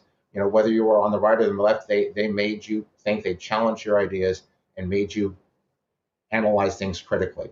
That's what we're missing. And until people start to question their own beliefs and start asking some serious questions instead of just allowing themselves to be spoon-fed, this could continue. Okay, well, I thank you both for your time today. It's been a pleasure. Thank you. Don. President Trump's eldest son, Donald Trump Jr., said he was the person to break the news of Charlie Kirk's death to the president. Don Jr. said he found out Kirk had died moments before his father called him back on another issue. The president's son also recalled his close friendship with Kirk, fostered over years of working together. The two met in 2015 when Kirk joined Don Jr. on Trump's first presidential campaign. He said he had spoken with Kirk practically every day since then. He called Kirk an incredible warrior who was, quote, so kind.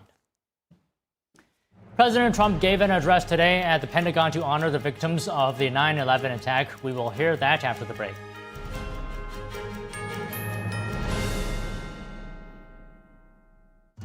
Say goodbye to harsh, bitter coffee and hello to a delicious, smooth brew.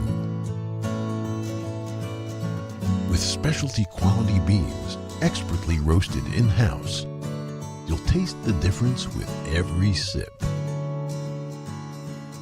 Fermented with a blend of 50 enzymes, Dave's Coffee delivers a rich brew like no other. Made with the highest grade specialty beans available, you're sure to taste the difference. Elevate your morning with Dave's enzyme fermented coffee.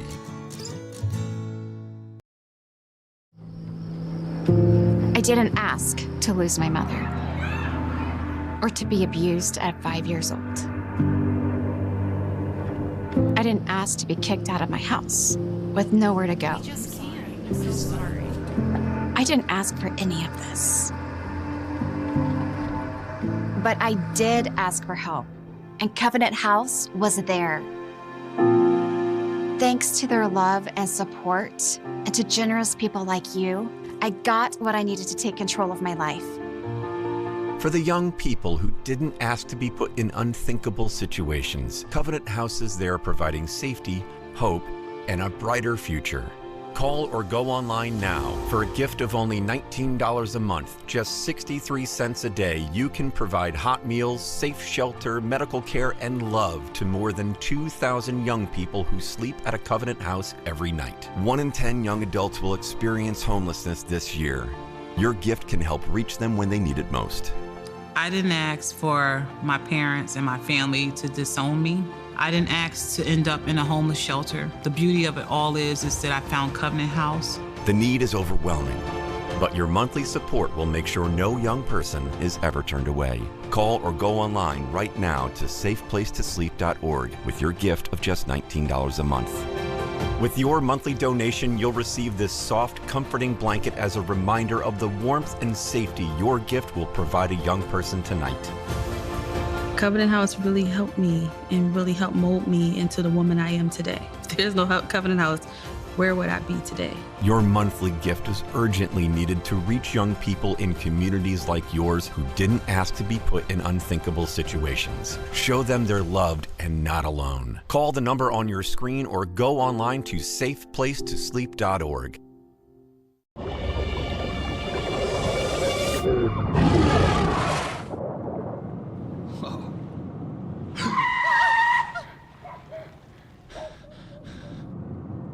Eyes forward. Don't drive distracted.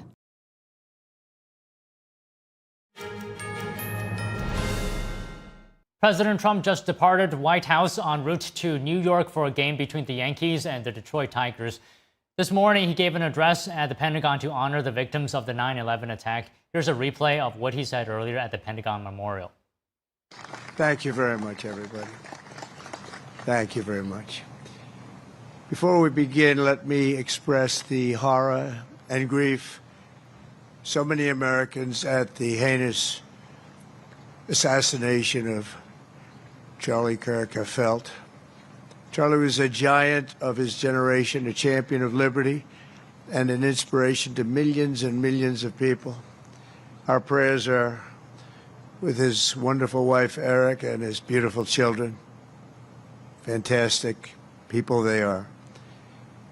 We miss him greatly, yet I have no doubt that Charlie's voice and the courage he put into the hearts of countless people, especially young people, will live on. I'm pleased to announce that I will soon be awarding Charlie Kirk posthumously the Presidential Medal of Freedom. The date of the ceremony will be announced, and I can only guarantee you one thing, that we will have a very big crowd, very, very big. Thank you, my fellow Americans. 84 years ago this morning, the banks of the Potomac were filled with the clamor of construction workers who broke ground on the building now known as the Pentagon on September 11th, 1941. At the time, it was the biggest building ever built. From that moment forward, this structure stood as a monument to American strength, power, and cherished American freedom. Exactly 6 decades later, on September 11th, 2001, those same walls, built with the sweat and muscle, blood of our parents and grandparents, were scarred by flame and shaken by terror as our country came face to face with pure evil. On that fateful day, savage monsters attacked the very symbols of our civilization. Yet here in Virginia and in New York and in the skies over Pennsylvania, Americans did not hesitate. They stood on their feet and they showed the world that we will never yield, we will never bend, we will never give up, and our great American flag will never, ever fail. That terrible morning 24 years ago, time itself stood still. The laughter of school children fell silent. The rush of hour traffic came to an absolute halt. And for 2,977 innocent souls and their families, the entire world came crashing down so suddenly. In the quarter of a century since those acts of mass murder, 9/11 family members have felt the weight of missed birthdays and empty bedrooms, journals left unfinished and dreams left unfulfilled. To every member that still feels a void every day of your lives, the First Lady and I unite with you in sorrow. And today, as one nation, we renew our sacred vow that we will never forget September 11th, 2001. Amid the horror of that morning, some used cell phones and office lines to whisper their final words to those who mattered most. They whispered indeed. At 8:59 a.m. aboard United Flight 175, Brian Sweeney called his wife, Julie. He told her, "Do good, go have good times. I totally love you. I'll see you again. I'll meet you up there." 4 minutes later, his plane hit the south tower of the World Trade Center. At 9:12 a.m. aboard American Airlines Flight 77, Renee May called her mom. Just the day before, Renee had learned that she was 7 weeks pregnant, but she never got the chance to share the news. She simply said, "I love you, Mom." 25 minutes later, Renee's plane struck the Pentagon. So violent, a strike it was. At 9:53 a.m. aboard United Flight 93, Elizabeth Waineo called her stepmom. They're getting ready to break into the cockpit. What do I do? I love you so much. They're going to break in. 10 minutes later, Flight 93 ended in the hallowed field near Shanksville, Pennsylvania. At 10:25 a.m., Tom McGinnis was trapped on the 92nd floor of the North Tower when he told his wonderful wife, Elena, on the phone, "There are people jumping from the floors above us. If we get out of here, it'll be a total miracle. I love you, darling. Take care of Caitlin, beautiful daughter." 3 minutes later, the tower fell. Out of the ash, we witnessed the awesome power of that incredible love. We've seen it rise again. Out of the wreckage, we watched unbelievable courage suddenly take form. And out of the darkness, we saw the timeless truth of American character shine for the world to see. In America, we take blows, but we never buckle. We bleed, but we do not bow. And we defy the fear, endure the flames, and emerge from the crucible of every hardship stronger, prouder, and greater than ever before.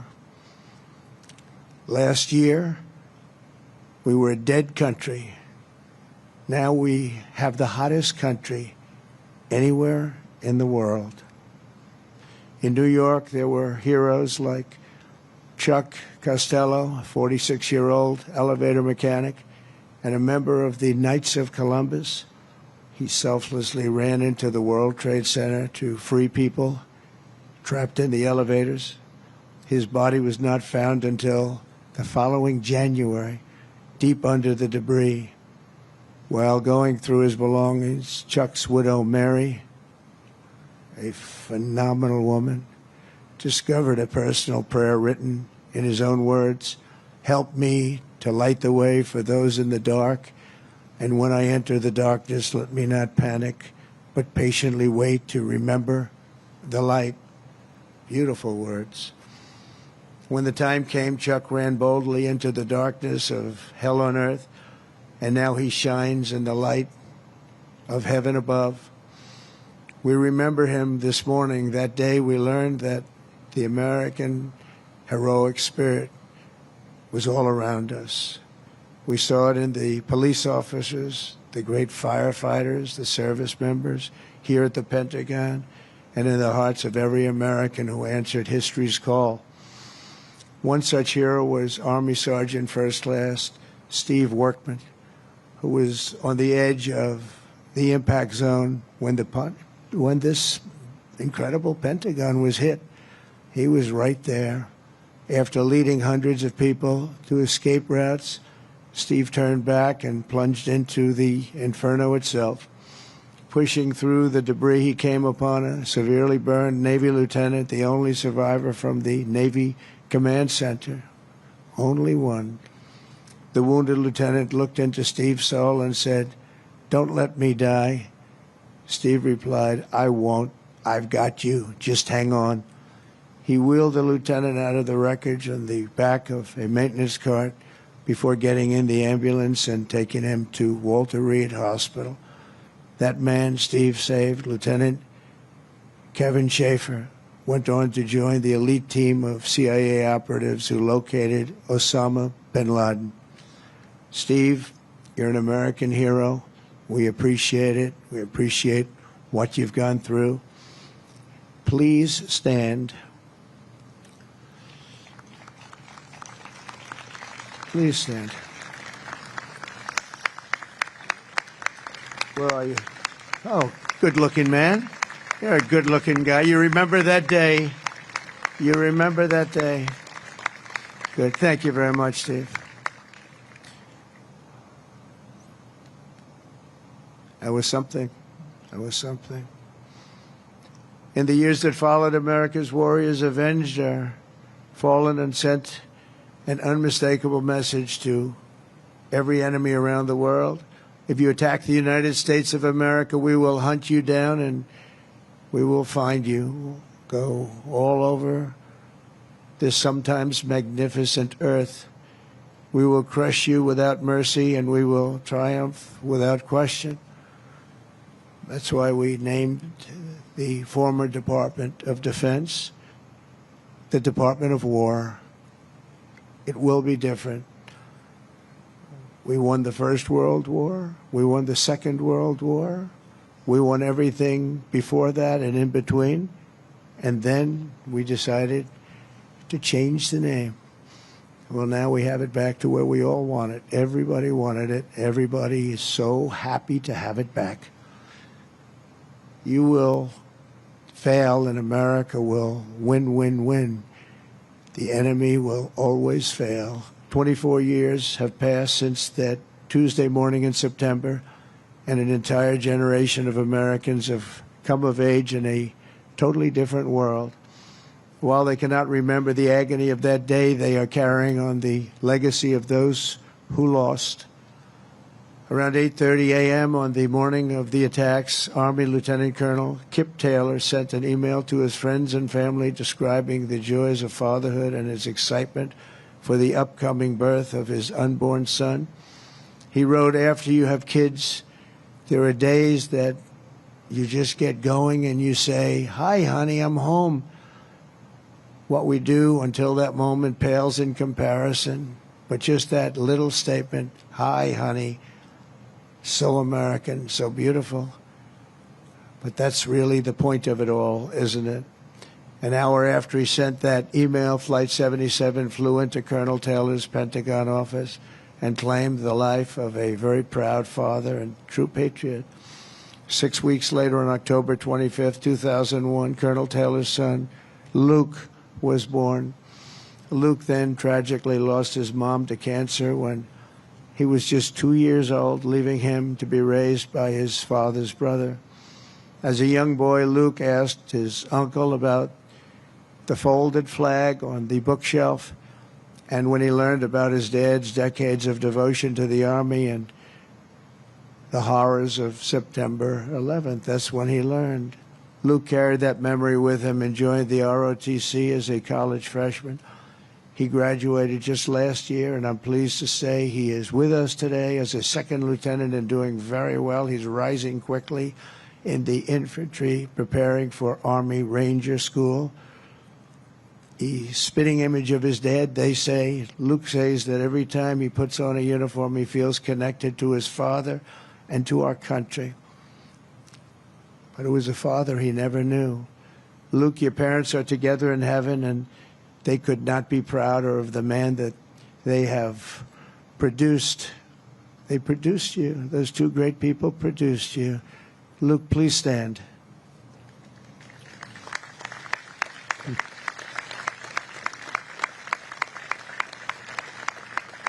Thank you, Luke. You look good, Luke. You look good. They're looking down on you. They're very proud. This morning, we recall the light of America's best and bravest and the love that they showed in their final moments.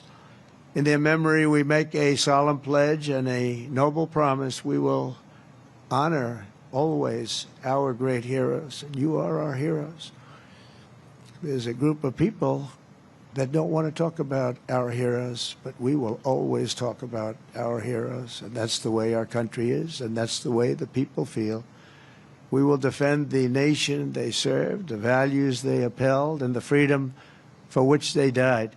We will support our troops, we will protect our families, and we will preserve the American way of life for every future generation.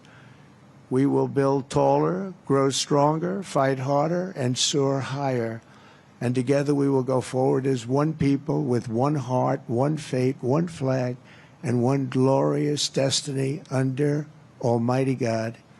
May God bless the memories of those who died and the heroes who fought and the soldiers who still stand watch.